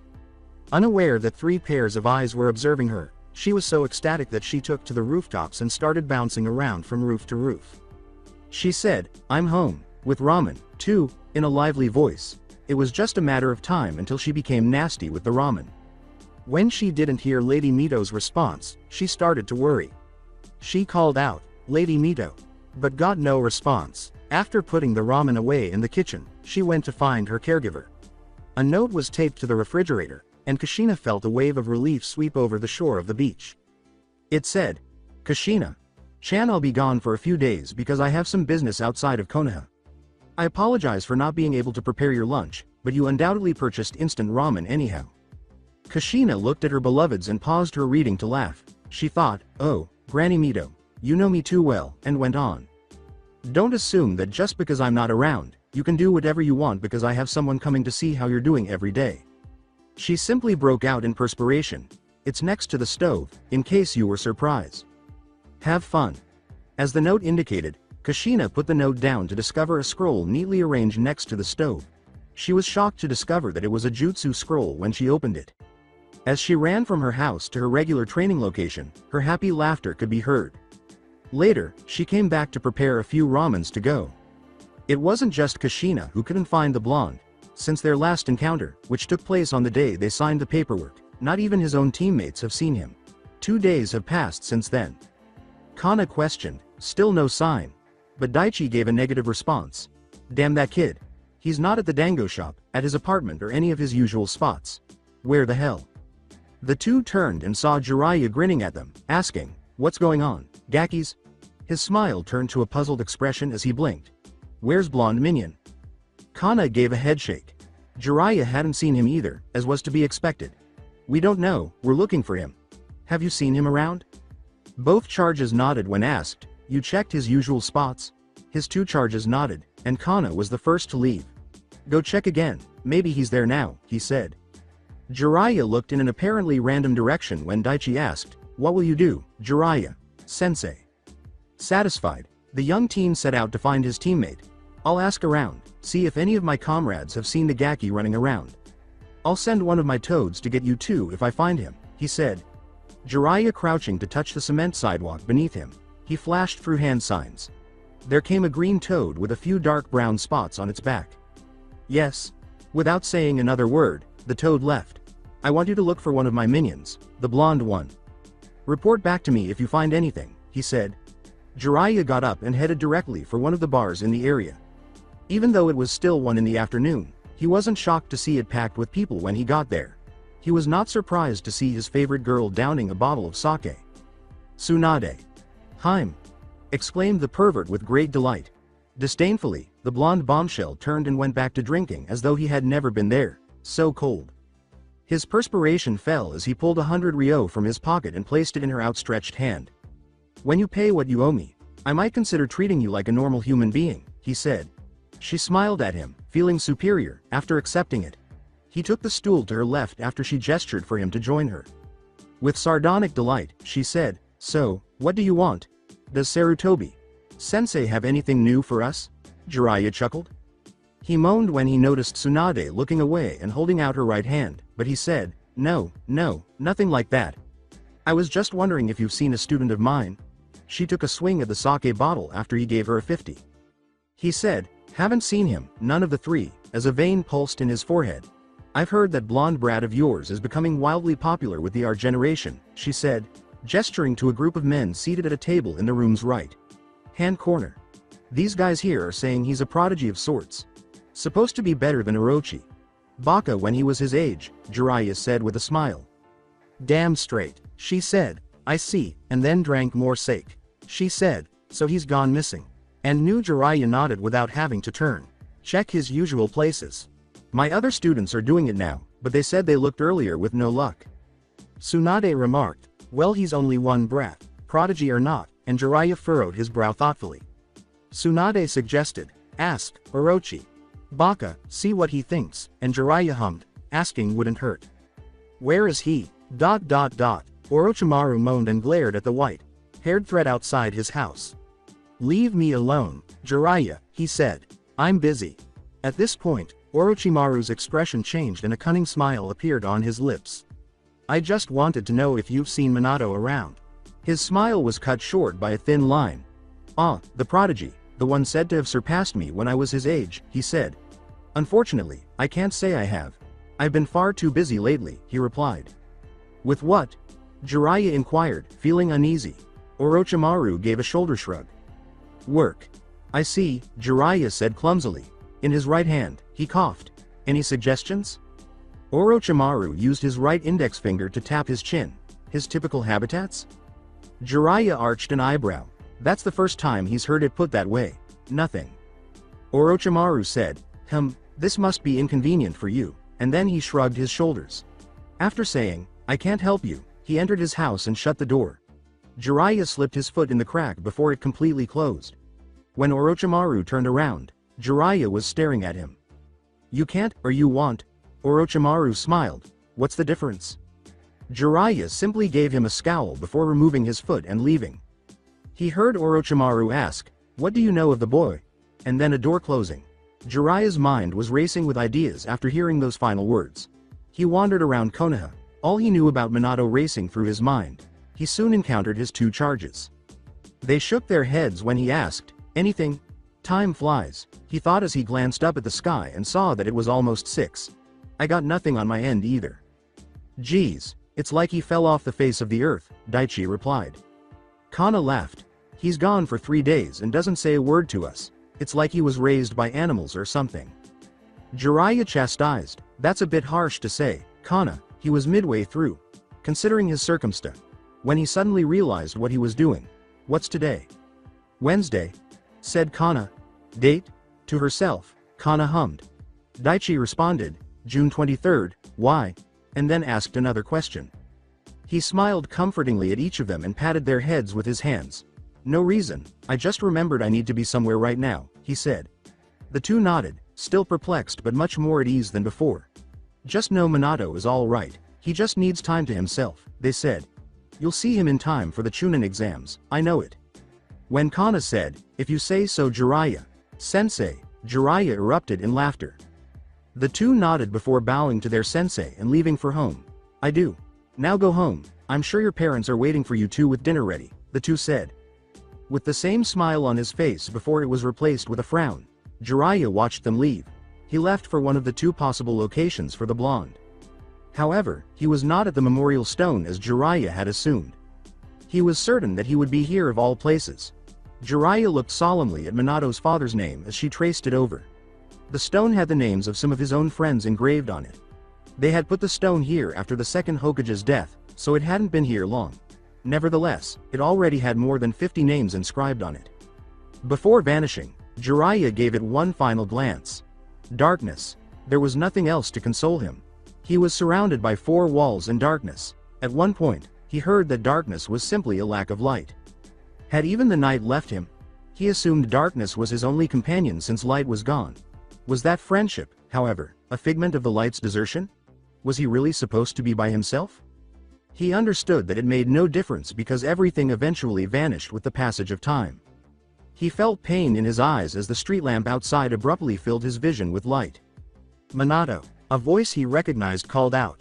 He called out, hoping that it wasn't all a delusion brought on by his depression. Who's there? For a moment, Minato felt joy fill his heart as he saw a silhouette standing at the doorway. Father. The sound of Minato calling for his father broke Jiraiya's heart. Minato was sitting on the floor, hugging his knees and shedding tears down his cheeks when he approached him. He never looked up from his knees, his eyes lifeless and dull. Minato, it's me, Jiraiya, he said, regretting to burst the poor boy's illusion, but he couldn't allow him to believe he was his father. Sadly, he would never return. He sounded perplexed and stunned, as though he had never heard the name before, asking, Jiraiya. He knelt down and put a gentle hand on the boy's shoulder, asking, Minato, are you okay? The blonde appeared to return as a result of that physical contact, and he looked up at Jiraiya in disbelief. Jiraiya. Sensei. What are you doing here? He exclaimed, waking up abruptly and using his sleeves to wipe away his tears. When Jiraiya told him, the team's been looking for you, Gaki. We were worried about you. Minato gave him a perplexed look. They were? Jiraiya offered a nod. He clarified, yes, we were, and Minato turned away, blushing. After saying, I'm sorry, I didn't mean to make you guys worry over nothing, Jiraiya moved to sit next to Minato's left. Minato gave him a startled look as he asked, what's wrong? He lied and knew he was not fooling the great Sannin when he said, nothing, I'm fine. Sannin raised his left eyebrow. The blonde looked down at his feet and sighed. I don't want to lose you guys. Jiraiya promised. What do you mean, Gaki? Team 8 isn't going anywhere. His azure, emotional eyes gazed up at Jiraiya. The Chunin exams. We can get killed while taking it and no one would be reliable, he said. And Kana and Daichi aren't taking this seriously. They're treating this like a game, but it's not, I could lose more of my family. Jiraiya knew exactly how the boy felt just by looking into his eyes.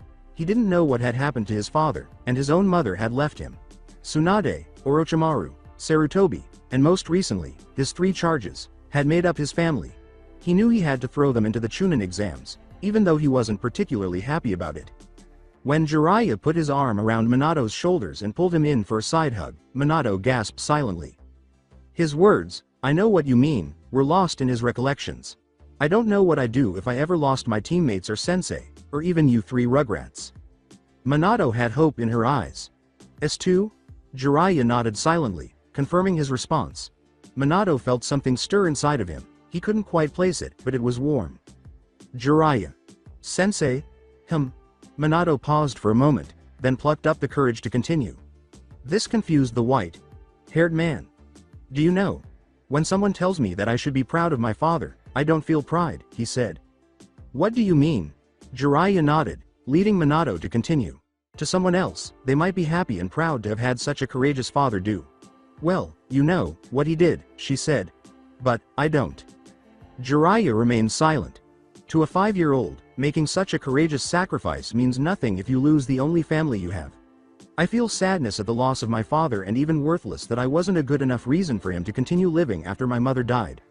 I'm just worthless," he admitted and quietly shed tears from his large pupils. Without uttering a word or needing to, Jiraiya simply held the sobbing preteen. Minato found his presence sufficient.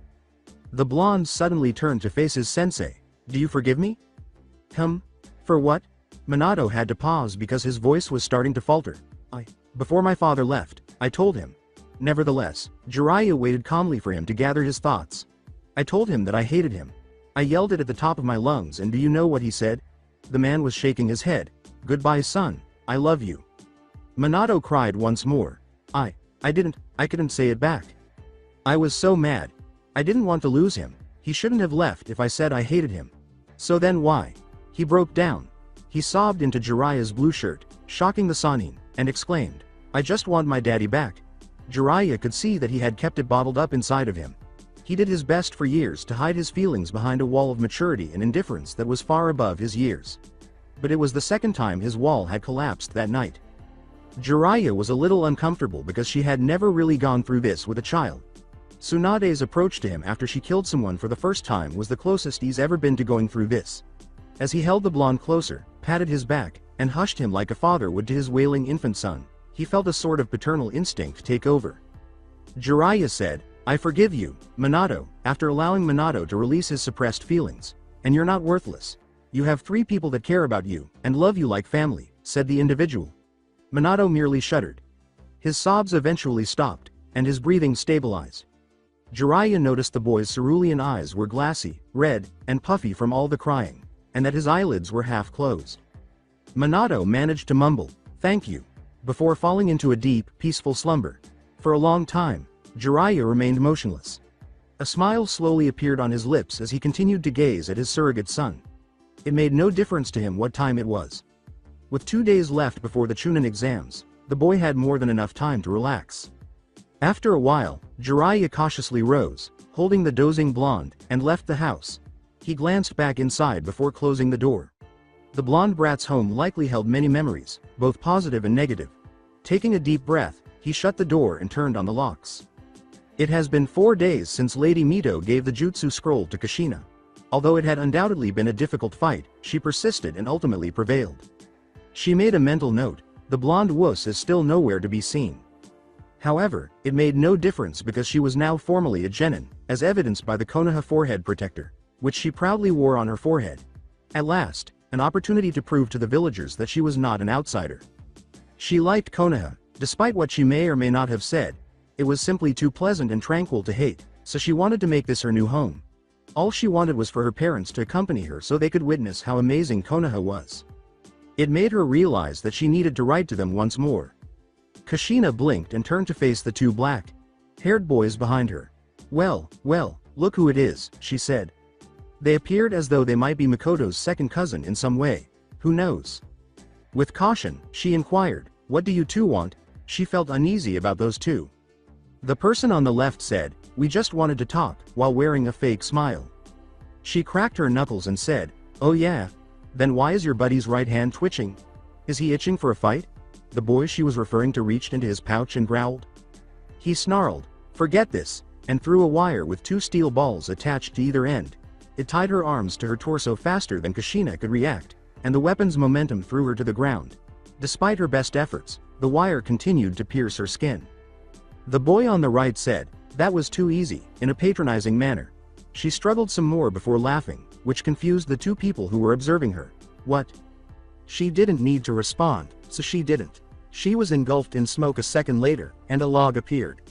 The 2 looked up as a sudden shadow appeared in front of them.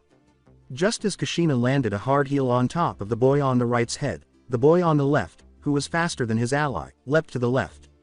Even before she hit the floor, he was unconscious. The other boy hurried her, brandishing a kunai as his ninja training kicked in. Kushina spun on her toes with a surprising grace, removing her own kunai and using her other arm to block the boy's swing. The kunai was inches from piercing his skin as she positioned it to strike his neck. The boy's forehead was dripping with sweat. Using his free hand, he pushed back her hand holding the kunai, declaring, "How can I lose to you? An outsider, I'm an elite." After releasing his other hand, he put his kunai back in his pouch and proceeded to run through seals. He exclaimed, "Fire style! Fireball jutsu!" and spit a fireball at Kushina. After putting away her kunai, she clumsily raced through her own, taking a deep breath, gathering as much chakra as she could in such a short amount of time, and letting out a gust of wind. Fire typically has an inherent advantage over wind. The poor idiot was redirected to a random tree because Kushina had overcharged the wind gust, causing it to completely overwhelm the fireball. Furthermore, the black-haired boy was knocked unconscious by the force of the blow when the gust of wind threw him back into a tree. Holding herself up by her knees, Kushina laughed and panted. She performed the wind style. Great breakthrough fairly well. It wasn't as good as when she had more time to prepare, but she wasn't whining as long as it worked. She got up and looked at her work, wiping the perspiration from her brow. She realized then that the tree that had been struck by the fireball was burning. Behind her, she heard a slow, gentle clapping before she could even consider what to do. She spun around and quickly drew a kunai from the pouch on her right leg, setting it up to attack or defend, depending on the situation. As he approached her slowly, the newcomer teasingly said, "That was pretty impressive. For a girl." Kushina maintained her stance, but her heaving chest didn't make her appear particularly menacing. Trying not to sound exhausted, Kushina questioned, "Who are you and why did you send these clowns after me?" She had room for improvement. "I am Fugaku Uchiha, and these clowns are my teammates, though they won't be for much longer," he said indignantly. He chose to go into further detail after noticing Kushina's curious look. "You see, I'm entering the Chunin exams today and soon enough, I will be a Chunin. Impressive, isn't it?" he replied. As she put away her kunai, Kushina simply stared at him blankly. "I'm not impressed," she remarked casually. Fugaku's anger flared and he sucked his teeth. "How dare you?" The 2 turned to see an Anbu wearing a serpent mask and asked, "What's going on here?" Kushina grinned sheepishly and rubbed the back of her head with her right hand. "Just some sparring, though we got a bit carried away," she said. For confirmation, the Anbu looked to Fugaku, who frowned and nodded his head. The Anbu lifted his right hand and a stream of water blasted at the flaming tree, negating the need for seals. In a matter of seconds, it was gone. "What of these 2? Inquired the Anbu. "These 2 just overdid it and arresting." Fugaku spat venomously. "She said we got carried away, didn't she?" Kushina was certain the Anbu was silently cursing Fugaku and glaring at him because it came from a snot-nosed brat. The Anbu only said, "Be more careful," before departing. Kushina glared at Fugaku, her frown returning. "I could have placed the blame on you," Fugaku remarked with a smug grin. "And tell them what? That I attacked 2 Uchihas and beat them? Yeah, that'll look real good for your clan," she shot back, erasing his sly smile. "On second thought, let's tell that Anbu that story, that's way better." Fugaku said, "I didn't come here to fight," before she could say anything more. She said, "You sure have a funny way of showing it." With a sly smile on his face, he said, "Yeah, I could have approached this in a different way, but then I wouldn't have known if you were worthy." Kushina's eyebrow went up. "Worthy? Worthy for what?" His words startled Kushina. "To be my girlfriend, what else?" he asked. "True enough, there are other girls who might be worthy enough of being the Uchiha heir's girl, but I don't want just any girl. I want one who knows how to fight," he continued. Kushina could not speak. "I see my offer is just too overwhelming for." Kushina said, "I think I'm going to be sick," as her face turned green. "What?" Kushina said, "Get lost. I don't want a stuck-up prick for a boyfriend." "Hell, I don't even want a boyfriend, he just hold me back," and then she started to leave. She paused to give him another look at his foolish expression, then shook her head. She exclaimed, "Just hell no," one final time before heading out of the clearing. Fugaku simply watched her leave until she was no longer there. After blinking, he snarled and clenched his fist. Who is she? According to a lowly nobody, he always got what he wanted because he was a Uchiha. Before he stopped at the sidewalk, he exploded through the clearing. Glancing around, he noticed Kushina a block down the corner. Wanting to show the stranger where she belonged, he ran after her. When some blonde leapt down from a nearby rooftop and landed in Fugaku's path a few meters away, he screeched to a stop. The teenager threw his fist forward and yelled, "Get out of my way." Minato grabbed Fugaku's arm and used his momentum to throw the older teen over him as he languidly twisted his upper body out of his way. Fugaku, regrettably, was ready and was able to land on his feet with a leg jerk in midair. Minato simply stared at him indifferently while he glared at her. Fugaku didn't recognize this blonde annoyance at first, but after examining him closely, he did. A look of sadistic amusement lit up his face, and he got to his feet. He said, "I see, it's you," and Minato's passive face changed to one that was more irate. "What? Back for revenge?" "Leave her alone," Fugaku said, blinking. "She's not interested." At last the cogs in Fugaku's brain started turning. "I get it, you like her," he said, grinning. Disregarding Fugaku's remark, Minato stated, "When a lady says no, she means no." Only when he saw the faint blush on Minato's cheeks did Fugaku laugh. Fugaku laughed and sneered, "And you're some kind of woman. Expert now?" He scowled at the blonde, and his expression changed. "Don't get in my way, kid." "You're not dealing with any genin," he said, lifting his head back and puffing out his chest. "I'm about to become a chunin." "As am I," Minato shot back, confusing Fugaku. After staring at the blonde, the teenager burst out laughing. Fugaku held his stomach and taunted, "That's rich. This is too much. You're entering the chunin exams as well? Wow, Konoha must be getting desperate for chunins if they're letting you enter." Minato jokingly said, "They have to be if you're in it, too," which stopped Fugaku from laughing.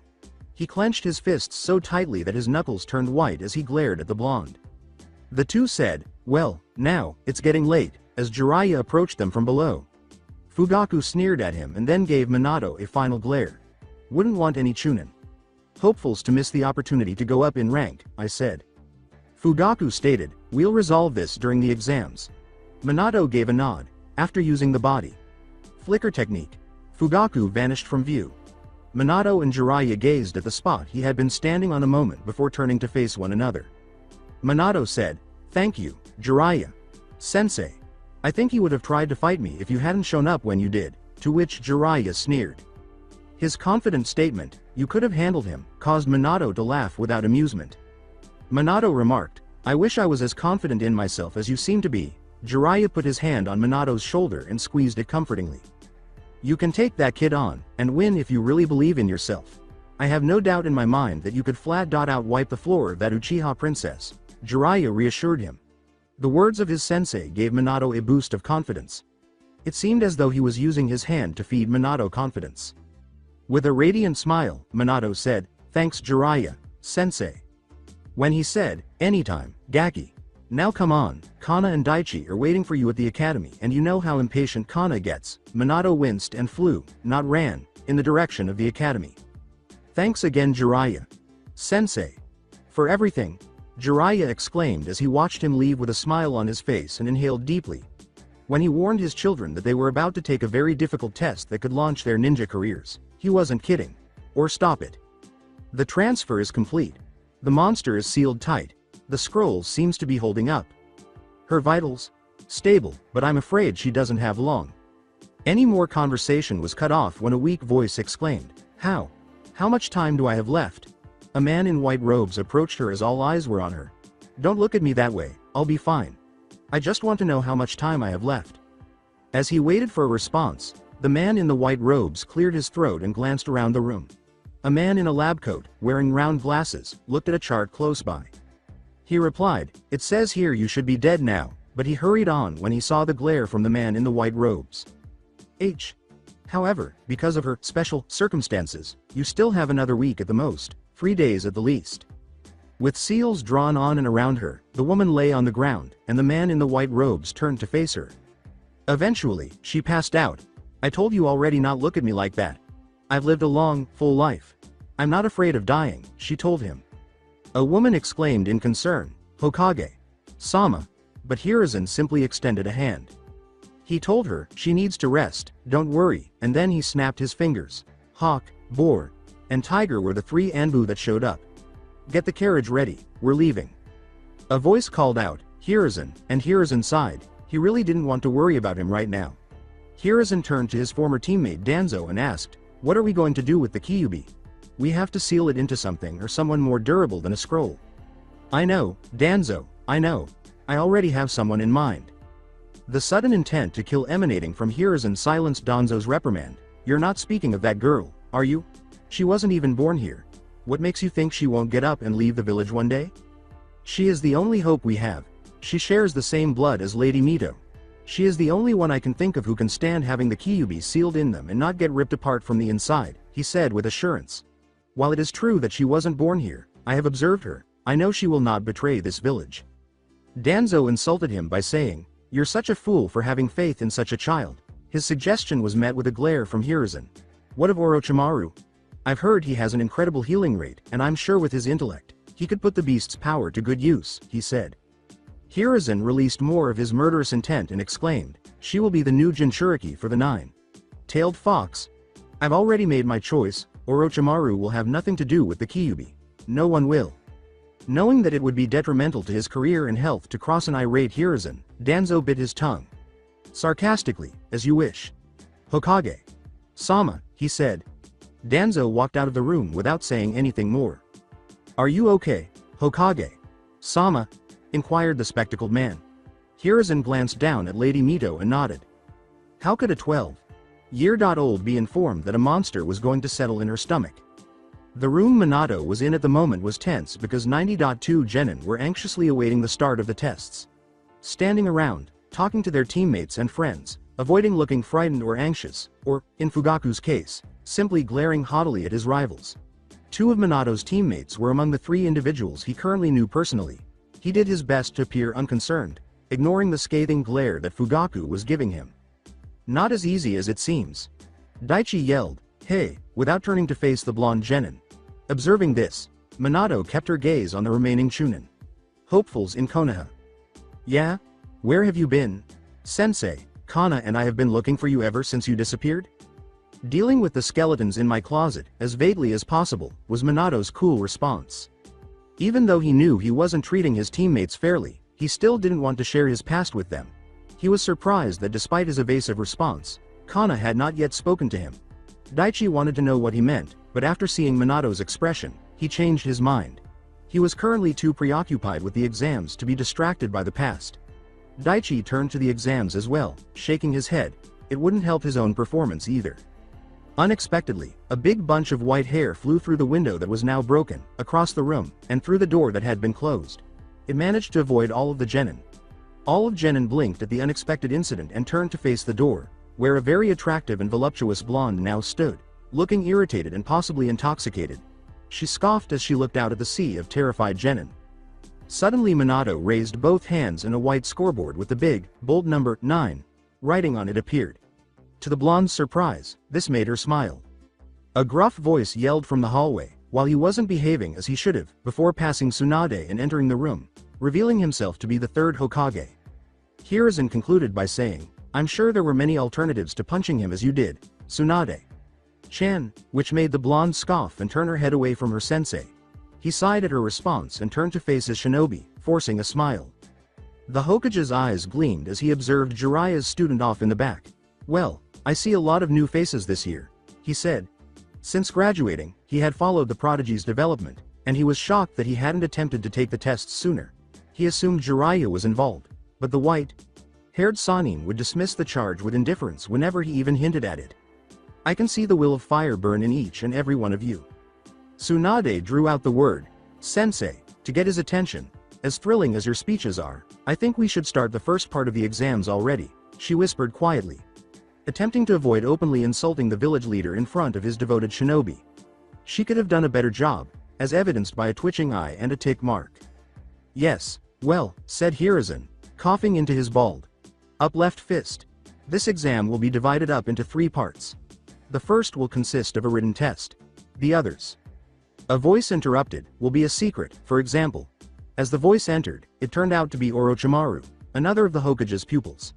Clad in Konoha's traditional ninja attire, Orochimaru approached Tsunade and Hiruzen while facing the genin with his arms behind his back. He turned his head to look at his sensei sideways and gave Hiruzen a playful glare. Don't spoil it for the children. What kind of fun will they have if they knew what to expect? Hiruzen gave his student a deadpan look before turning to face his female pupil. His temper flared as he shook his head. Today's youth show no regard for their elders. Jiraiya leapt through the broken window and glared at Tsunade before he could establish himself as the boss. The way she carried herself and her amused smirk made him furious. That was uncalled for, he yelled. Without missing a beat, she grabbed the front of his collar and brought his face up to hers, her smirk turning to a deviant one. My dear Jiraiya, I surely have no idea what you're talking about, she said. Jiraiya swallowed in terror. She let go and returned to her spot next to Hiruzen. She crossed her arms under her impressive bust, which caused them to rise, and gazed at the audience. But if I did, I would tell you that it wasn't uncalled for, as you put it. Next time, I won't be so nice, she said. She was able to control her urge to beat the young perverts within an inch of their lives after noticing that most of the boys were staring at her as though she were a goddess. The blonde prodigy was blushing too, but he wasn't glancing at her, so she wasn't sure what to make of it. Now, then. Hiruzen started. Orochimaru casually remarked, you two should get a room. Preferably, one that's not this one, which made both of his teammates flush, glance at him, then at one another, before deciding to turn their heads away. Then, before he could finish, Oro. Again.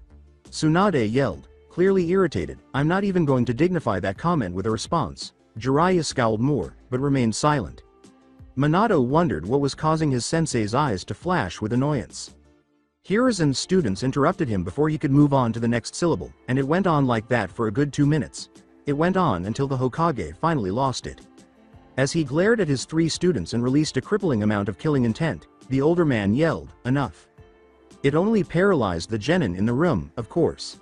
Minato had the impression that his heart was attempting to pry itself from his chest.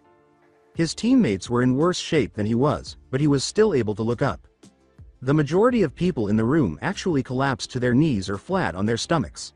Minato noted that Fugaku Uchiha and the twins, who he knew were from the Hyuga clan, were the 3 other genin in the room and that they would be difficult to defeat.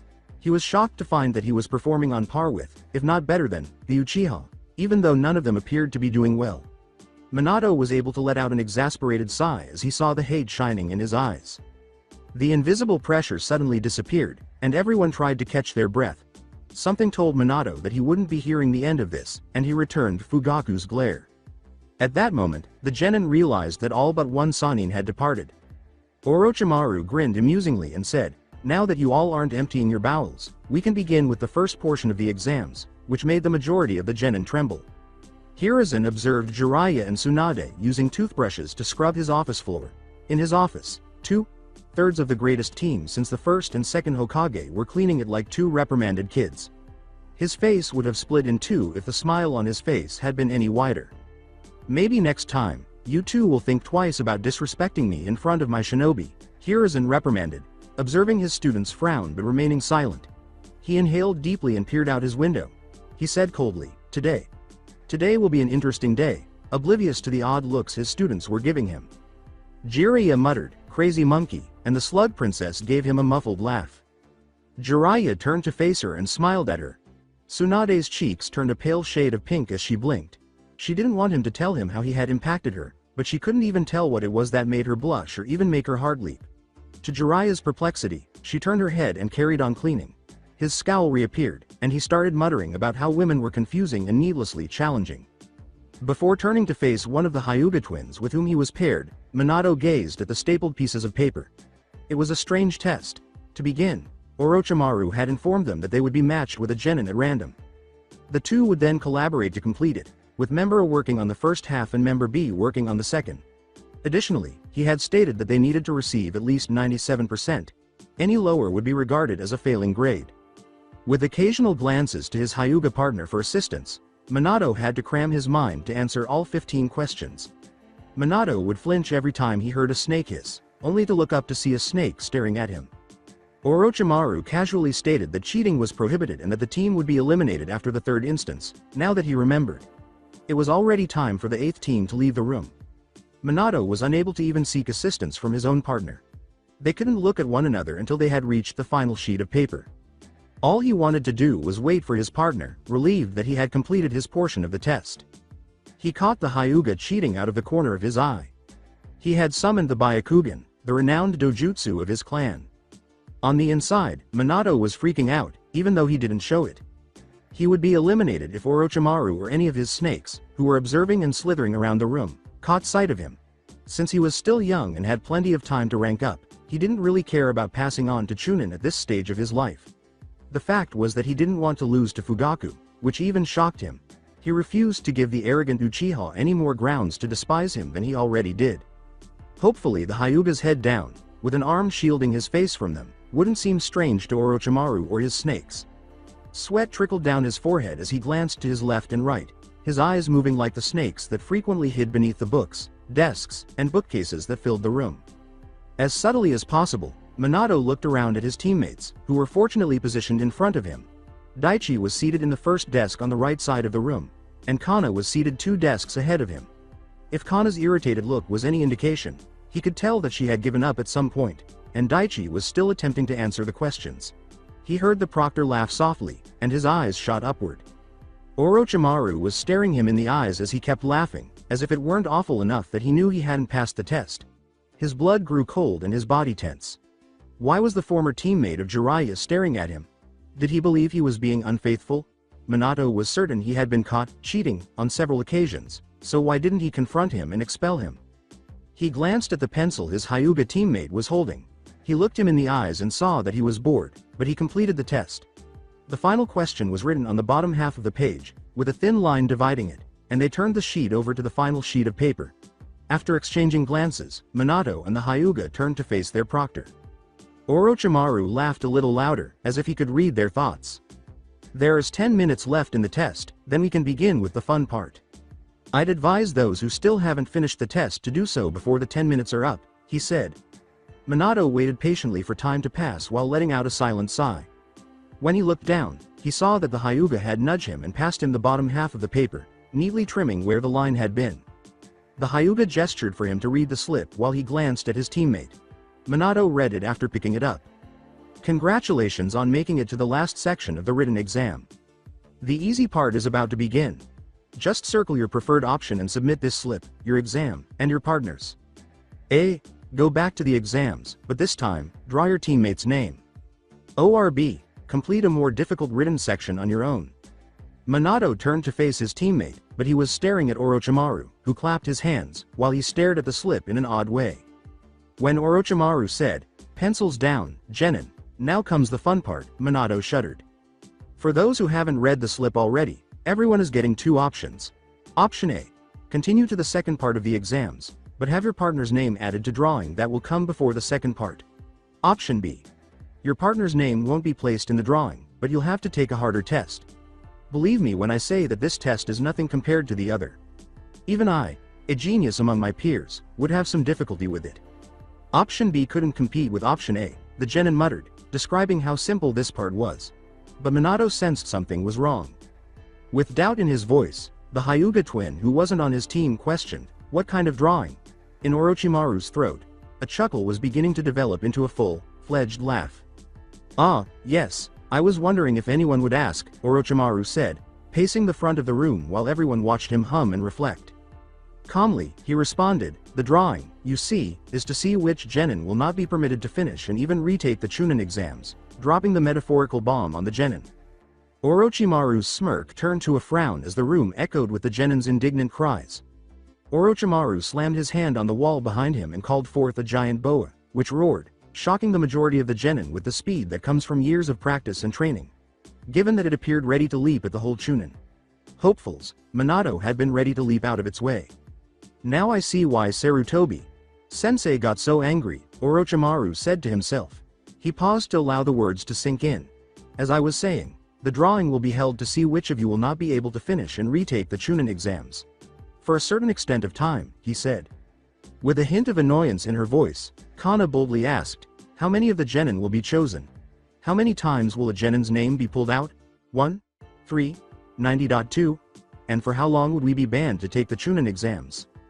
Orochimaru laughed merrily. Well, it's not so much a number as much as a percentage, he replied, closing his eyes. He opened his eyes again, but this time there was no laughter, no sick delight in them. If we just chose a specific number, then what would happen if there were a lesser number of entries? Or greater? The effects wouldn't be the same, he added. Out of all the entries, 90% of them will be dropped. It had instant results, and the genin soon found themselves staring at their respective teammates. The genin were about to complain again when they noticed the big boa start to tense its body once more. Of course, as shinobi, you know nothing is as simple as it seems. With every passing 10%, the amount of time needed to wait to retake the exams will be greater. The first 10% will have to wait 5 whole years, they said. Orochimaru went on when he noticed that nobody would say anything more. His smirk reappeared when he saw the young shinobi's pale, dreaded expressions. The next 10% will have to wait 10 years, the next will be 15, and so on and so forth, he said. It had been a while since he had enjoyed himself so much. His favorite part was now, with a sick, deranged smirk on his lips. Orochimaru leaned forward and said, but the last 10 out of the 90% won't have to worry about that, for they won't have to wait to retake the exams. Because they are being dropped from the shinobi program, permanently. Everyone could hear the boa's lunch still squeaking in its belly because the room was so quiet. Since everyone's jaws were too busy touching the floor, Minato questioned, what about the entries not in the 90%? Orochimaru replied, the remaining entries will be given a make-up exam, as though it were the most tedious response he would ever have to give. Of course, that is, if you all choose option A. A random genin asked, what happens if we choose option B? And was met with rephrased questions and shouts of agreement. Well, your teammate's name will not be put in the drawing, but, like it says, you will have to take a harder version of this test. By yourself. If you pass, you proceed to the next portion. If you fail, well, I hope to see you again next year. His smirk expanded when he noticed the young shinobi's conflicted expressions. You have exactly 60 seconds to decide. Choose wisely. Oh, and before I forget, please don't share your answers. That'll just ruin the surprise. With a look of mixed emotions, Minato gazed at his teammate. On the one hand, this test was challenging enough that Minato didn't want to take another one. He would simply move on to the next section without any issues. However, he didn't want to jeopardize his teammate's shinobi career in order to further his own. He could see that his comrade from Hyuga was thinking similarly. He circled his option, his concern growing as he saw the Hyuga's eyes harden with determination. To avoid being tempted, Minato turned. I don't have much of a choice, he thought as he circled his option with the pencil his teammate had offered him. He turned it over so it was hidden, and he noticed that his teammate had followed suit. Even before the 60 seconds, Orochimaru snapped his fingers, and 90.2 tiny snakes scuttled up the desks to gather the exams and slips after it appeared that everyone had made their decision. He left the room with his snakes in tow, saying, I'll be back with the results. In the meantime, feel free to talk among yourselves. Hell broke loose when the door slammed shut. Minato was already behind Daichi, giving him a mini heart attack and asking, how'd you do? He lied, not so bad, after lowering his heart rate. You? Minato responded, could have done better, which caused Daichi to shake his head. As Kana approached her teammates, she exclaimed, I did great. They started talking about the tests, omitting the final part, after Minato grinned and congratulated his female comrade. They were terrified that a snake would devour them whole if they even said a word that would allude to that subject. Minato caught the Hyuga who wasn't on his team eyeing him warily out of the corner of his eye. It's likely that he was unsure of his decision. Minato also noticed that Fugaku was staring at him, seemingly encouraging him to burst into flames on his own. After some time had passed, Orochimaru reappeared in the room with his menacing boa. Minato had to concede that it was a very effective way to manage the crowd. He paused so they could process his statement. The exams have been scored and we've counted all of the slips, he said. He told them, I will call out names, and these genin will move to the other room, and without giving any more explanations, he started calling out names. Minato could sense his perspiration seeping from his pores and moving down his body. As he wondered if he would be called to the next room, the tension was killing him. For those summoned to the other room, what would happen? Would he be interested in visiting that room? Would the more difficult test be administered there? Suzuki-kana, Minato said, blinking up as the girl got up and left the room. Even though her body language exuded pride, Minato could see fear in her eyes as she wondered what fate had in store for her in the adjacent room. He hoped she would have a chance to move on to the second part of the test. Kurorugi Daichi. Daichi muttered to Minato, "Let's hope this is a good thing," as he stood up and left the room, his manner displaying courage and pride. Minato didn't hear another name he recognized after that. The brothers weren't happy about being split up, but the others didn't seem to care. One of the Hyuga had his name called out, Heishi if he heard correctly. Even as Orochimaru called out the final name on the list, Minato could feel the knot in his stomach getting tighter. The list had not included his name. There were only 20 genin left. Must he be content? Given that his teammates had been called while he had not, he was not pleased. His team was already divided, so it didn't matter what happened now. Without saying another word, Orochimaru departed with his boa. "Now, as for the remainder of you, you will wait here until the next proctor comes to give you further instructions," he said. For the remaining Chunin hopefuls, the sound of the door closing echoed in their ears. The arrogant voice behind Minato said, "So," which caused him to turn to face Fugaku. "Looks like you passed, what a miracle," he said, making fun of the blonde's hair with a finger. Minato slapped his hand away from Fugaku's hair and gave him a slight glare. With suspicion, he inquired, "What makes you say I passed?" Fugaku merely chuckled. He stated, "Because you got placed in the same group as me, as though it were self-evident." You have no idea how little that actually means," a stiff voice cut them off mid-sentence. The two turned to see Fugaku staring at the remaining Hyuga. The Hyuga's passive gaze grew icy as he said, "You Uchiha believe that you are better than everyone in Konohagakure because of your Sharingan. That you have no one to call equal." He was so certain that Minato could sense it emanating from the Hyuga. "Your clan's arrogance will be their downfall and I will make sure yours will be by my hands," he declared. Fugaku sneered, turned his head, and dismissed the Hyuga as a groan. Upward. Fugaku looked at the Hyuga and saw that his insult had a lasting effect. "We'll see about that, Hyuga lapdog," he said. The door slammed open before he could respond, and the blonde bombshell from earlier entered. Tsunade said, "All right, quiet down, you little brats," in a firm tone. The room was so quiet that you could hear a pin being dropped in another room. As soon as the now familiar Jiraiya of the Sannin showed her what she was capable of earlier, they had it, and she had the attitude to support it. Nobody desired to be in her bad graces. Not right now. Minato blinked and questioned why she had kept her eyes on him for so long. "Considering that my cynical and insane teammate was in charge of this exam, I'm sure he left you all wondering what happens you," she said. He felt the heat rising in his cheeks and did his best to control it. She grinned as she saw the genin's expressions of complete terror. "Well, I'm sorry to say that I won't sugar-coat anything for you, just because you're all babies. Not now, and not while you take the second portion of the Chunin exams," she said. When she saw them take in what she had just said, she nearly lost her temper and started to applaud their accomplishment. She would most likely be laughing and holding her sides as she rolled on the ground if it weren't for her training. Minato couldn't resist a wistful smile. He was dead. Fugaku had as well, but his death was more important. But only he made it through. Daichi and Kana would have to wait until the following year. Minato yelled, "Wait," to get Tsunade to stop thinking. The question had dampened the cheers and positive atmosphere of the room. "Does this mean we have to take the harder test? What about those called to the other room? Will their names be in the drawing?" No one had celebrated his death in silence except Minato and the Hyuga. Now, however, he looked at Tsunade with anticipation, as if to challenge her to say something that would harm his brother.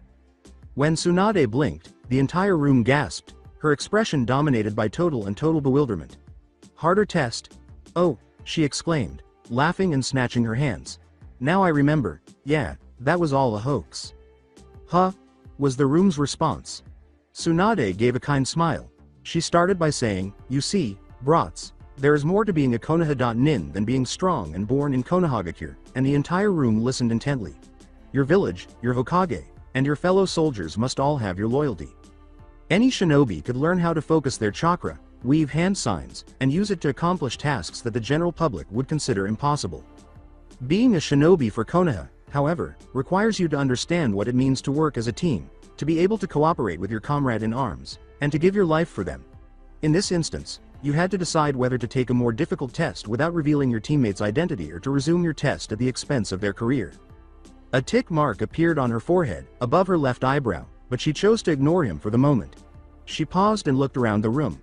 Most of them were listening, but she saw that the Uchiha appeared to want to be somewhere else. Everyone in this room decided to take the riskier test. For their comrades' sake, they manned up. To become a Chunin, one must possess the courage and perseverance to endure any adversity. People who are incapable of risking their lives, who cling to the shaky hope that, "I'm sure they'll be okay," and who refuse to support their comrade. Those worthless individuals who are only capable of making such cowardly decisions are not deserving of becoming Chunin. He turned to the Hyuga and realized that he, too, had decided not to send Minato off to face his doom, and he nodded his thanks to him, receiving one back. Tsunade's words hit Minato hard, filling him with pride that he had made the right choice, that he had decided it was necessary to take a harder test, to ensure his teammates' shinobi career would not end here. Tsunade thought for a moment, then remembered something and shrugged. Minato blinked in confusion at this statement.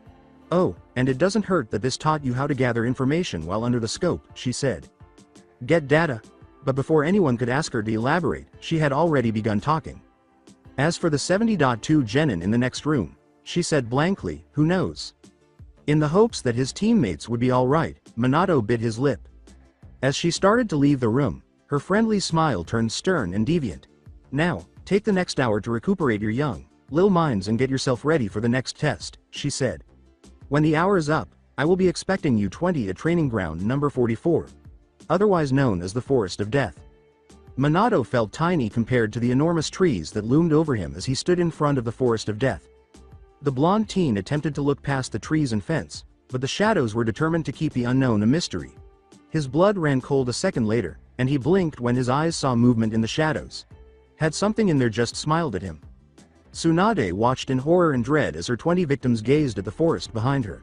Even though she didn't want to be close to the damned place, she had no other option, and for good reason. "All right, bed. Wetters and blanket. Huggers alike, shut up and listen up. I'm only going to say this once. The second part of the Chunin exams will be a no-holds. Barred free for all fight." She stopped to allow her remarks to sink in. She observed that some of the genin in attendance, particularly the Uchiha, appeared enthusiastic about the aspect. The arrogant expression on his face made her want to punch him in the face, even though she had never been fond of the Uchiha clan and neither hated nor liked them. Jiraiya's child, on the other hand, appeared to be about ready to pass the test. "You will enter the forest by your assigned gate and wait for the signal to start the test.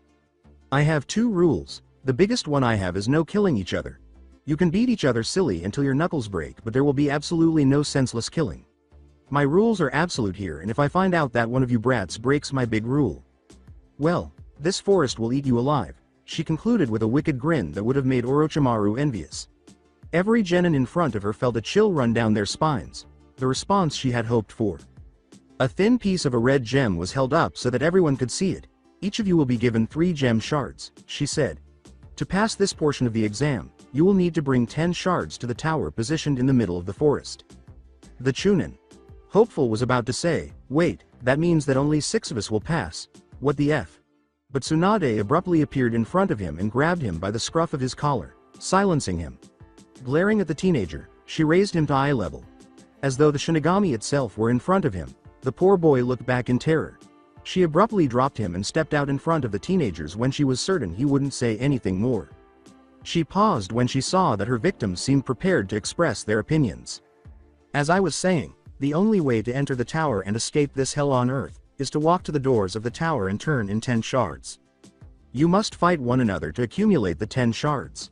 My second rule is that you will not be able to fight the same opponent more than once," she said. However, she raised her right eyebrow without making any noise. "This will make it harder to gather all 10 shards, I know. Get over it. Also, there are cameras all around the forest, so don't think you can get away taking more than 1 shard at a time. If there aren't any questions, go get your shards and then head for your assigned gate. Good luck, Rugrats. I'd hate to be you right now," she said with a wicked grin on her lips when she finished. Despite their fear, the genin followed her instructions to the letter so as not to anger her. Minato stood patiently behind Hisashi Hyuga in line. He couldn't help but frown as his thoughts turned to Tsunade's rules. Could this be a ruse to test our allegiance to our allies? That was the purpose of the last section, wasn't it? No, they wouldn't do that because they have already tried everyone's loyalty and there is no reason to try us again. Thus, I suppose they genuinely anticipate that we will fight. Minato, the boy said, blinking when his name was called. He looked up to see Hazashi looking directly into his eyes.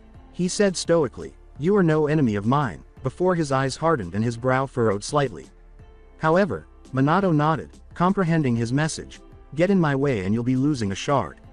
But I will do whatever it takes to pass this test." The Hyuga nodded in return, "Good luck," and then approached the Chunin who was distributing a cloth bag, the gems inside clinking as they moved. The blonde teenager saw that the bag had a number sewn to it. They must have entered through that gate. Minato took the next step, picked up his bag, thanked the Chunin, and walked away. The urge to open the bag and remove a shard overcame his curiosity. He marveled at its unusual color as he gazed at its magnificent red hue. It made him think of Kushina so much that he hurried to his gate, wondering for a moment what the red-haired girl was doing now. Seated on a stool, Kushina devoured the ramen that was set out in front of her. She wasn't sure. It felt like her first bowl, even though it must have been her fifth. As long as she had the funds to pay for it, the owner had assured her that he had enough to feed her 7 more bowls if she so desired. She didn't, of course, but she was happy with her 5 bowls. Halfway through her last bowl, she paused to enjoy the porky flavor of the noodles. Her comfort food was so delicious that it seemed as though the gods had made it especially for her. Behind the redhead, a monotone voice said, "I thought you would be here. The only thing about you that isn't so annoying, Kushina, is your predictability." When she turned, the Ino, Shika, Sho trio was waiting for her. With a deadpan expression, she quickly swallowed the ramen. There was one noodle, though, that refused to go down easily. She tried to swallow the damn noodle while blinking frantically and reaching for her throat. The redhead hit the hard ground with her back slamming to the floor. The 3 genin watched as she struggled to get the ramen noodle down her throat before eventually succeeding. After a few moments of gasping for air, she glared at the boys who stood there and watched her choke to death. Shikaku had said, "I knew you wouldn't die," without teasing. The girl appeared ready to beat the living daylights out of the 3 of them, and that did nothing to calm her. When Inoichi exclaimed, "Hey, whoa, we come in peace," he raised his hands defensively. Kushina's gaze grew stony. "And you'll leave in pieces," she snarled, her teeth clenched. Shikaku let out a sigh. He was about to say, "What a drag, how about we make it up to you? A bowl of ramen on us," when the female genin snatched the Nara and sat him next to her. "Another 5 bowls, Gramps," exclaimed Kushina gladly. "Wa.no. I didn't." He trailed off when Kushina gave him a fierce look. With a frustrated sigh, he rested his elbow on the counter and his face on his hand. "What a drag." Kushina questioned, "So, why were you looking for me?"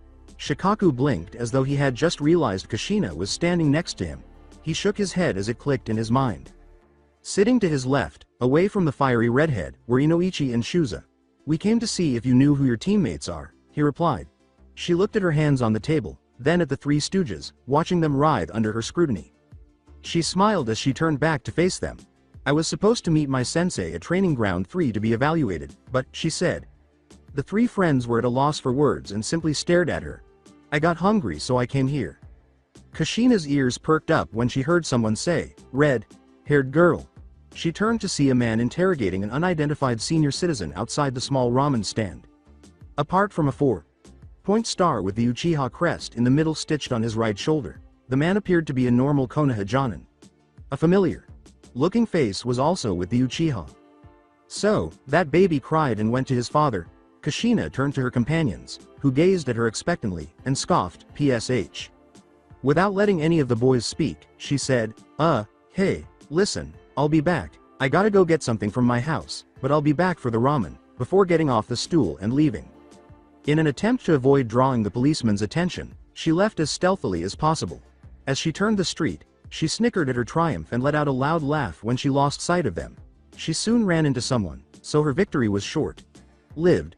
She started to give the stranger a brutal tongue lash, but she stopped when she saw that the younger Uchiha was grinning snobbishly and that the second Uchiha boy was with his father.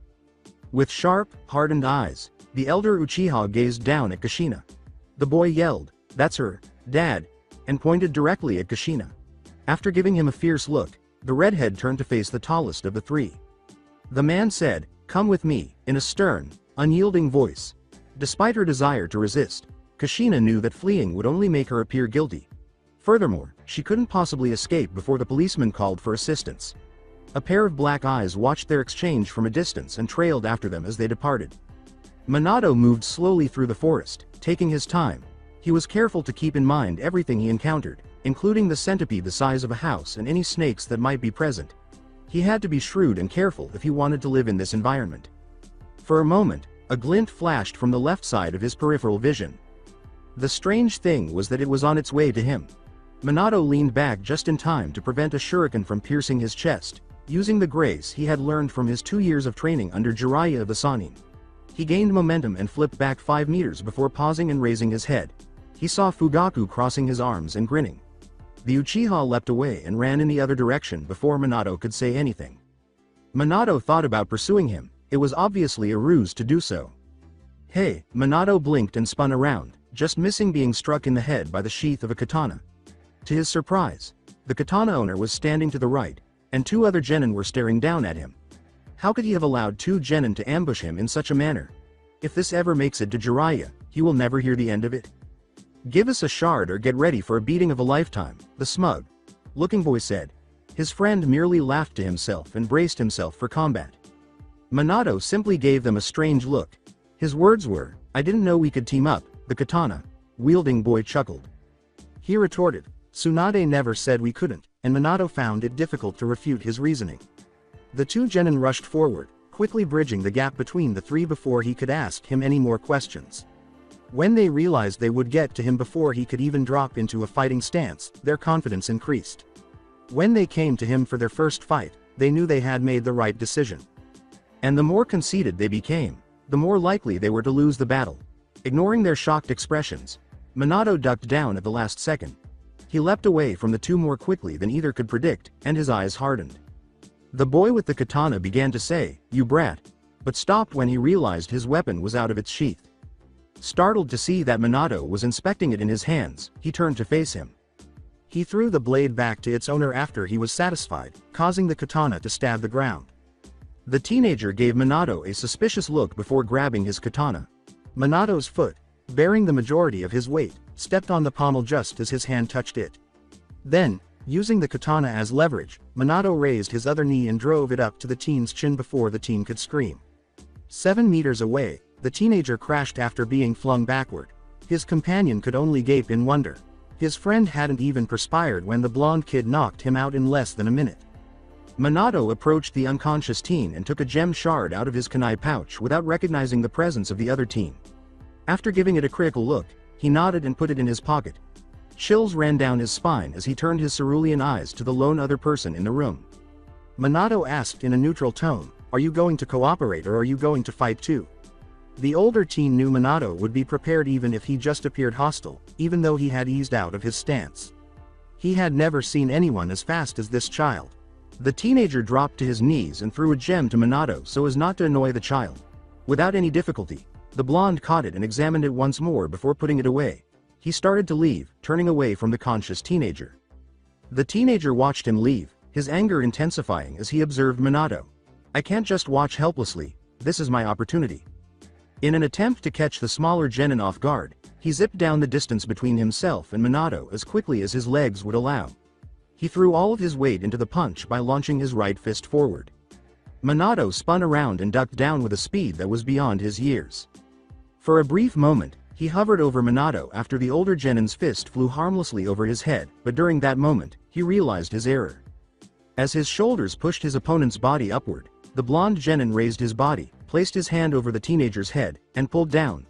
The teenager violently landed on his back after flipping him over. For a moment, his vision was filled with white stars, but then it cleared, revealing Minato's fist, which was just 2 inches from his nose. He said, "It's over," with such authority that the teenager could only stare in disbelief. The teenager and his unconscious companion were left alone when Minato straightened up and vanished in a cloud of smoke. Minato's breath was heavy and deep as he landed in a clearing hundreds of meters away. Nevertheless, a grin threatened to split his face in 2. He had 2 more gems than when he began, and it had only been 2 hours. When he heard 2 pairs of sandals land across the clearing, his happiness was short-lived. He dropped into a fighting stance in an instant. To his surprise, 2 genin from prominent clans were facing him, standing side by side.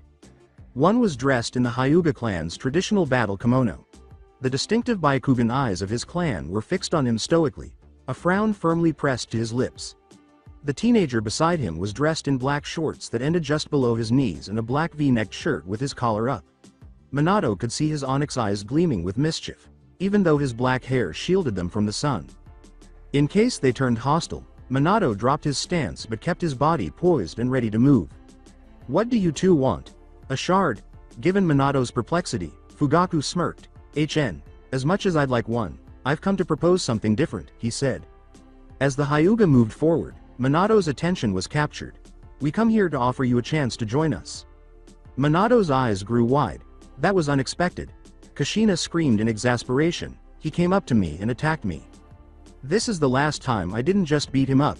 With his arms folded across his chest, the elder Uchiha scowled at the young redhead. With a smug expression on his face, his son watched them from a distance. The two had been escorted to the nearest clearing by the man. Although Kushina felt uneasy about it, she knew that she would have to follow the man's rules for the time being. She just needed to figure out how to get out of this first. The man's anger increased with each word, and he had to force them out. "My son told me he was just hanging out with his friend and you blindsided him. He was out before he could even get the chance to defend himself," he said. He stepped forward, dropping his arms back to his sides. Kushina took a step back, gritting her teeth. This was happening downhill quickly. She needed to take action, otherwise. A loud voice said, "Step away from my student, officer," and the policeman froze, turning to the speaker and his eyes widening slightly. The man standing behind him with his hand on the teen's right shoulder caught Kushina's attention as she moved her gaze to the spot where she had last seen the younger Uchiha. Deep lines ran beneath the dark eyes of the gentle-faced man. He wore his silver hair in a ponytail that hung down to the middle of his back. Wearing a distinctive white shirt with red edges, gloves, and armor wraps on his right arm, he was dressed in the traditional Konoha uniform. His holster, worn diagonally over his right shoulder, was his most distinguishing feature. "He will vouch for me," he said calmly, his face smiling. "My student is right when she said she was attacked. I had left her in my training ground to practice a wind jutsu I was teaching her when I was called in by the Hokage. Before I left, I saw these two boys come and bother her. When I saw that she had everything under control, I left, located the nearest Anbu, sent him to investigate and went on my way." A faint smile never left the silver-haired man's face. "So if you'll please leave me to resume my lesson with my student, I have much to cover." The officer gave the man a sneer but remained silent as he left, his son trailing closely behind him, his expression disappointed. Kushina's eyes widened and her mouth fell open in shock. Her savior was staring at the Uchiha male's retreating forms when she turned her violet eyes to him. The man smiled warmly at Kushina after he was certain they were out of earshot. He puffed his chest out, his hands by his sides, and his head cocked back. "Now, I know this isn't the best way to make a first impression, so let's start over," he said. "Hello, my name is Sakumo Hitaki, your new sensei, and you are?" That's it for today. I hope you guys enjoyed this great story. See you in the next one.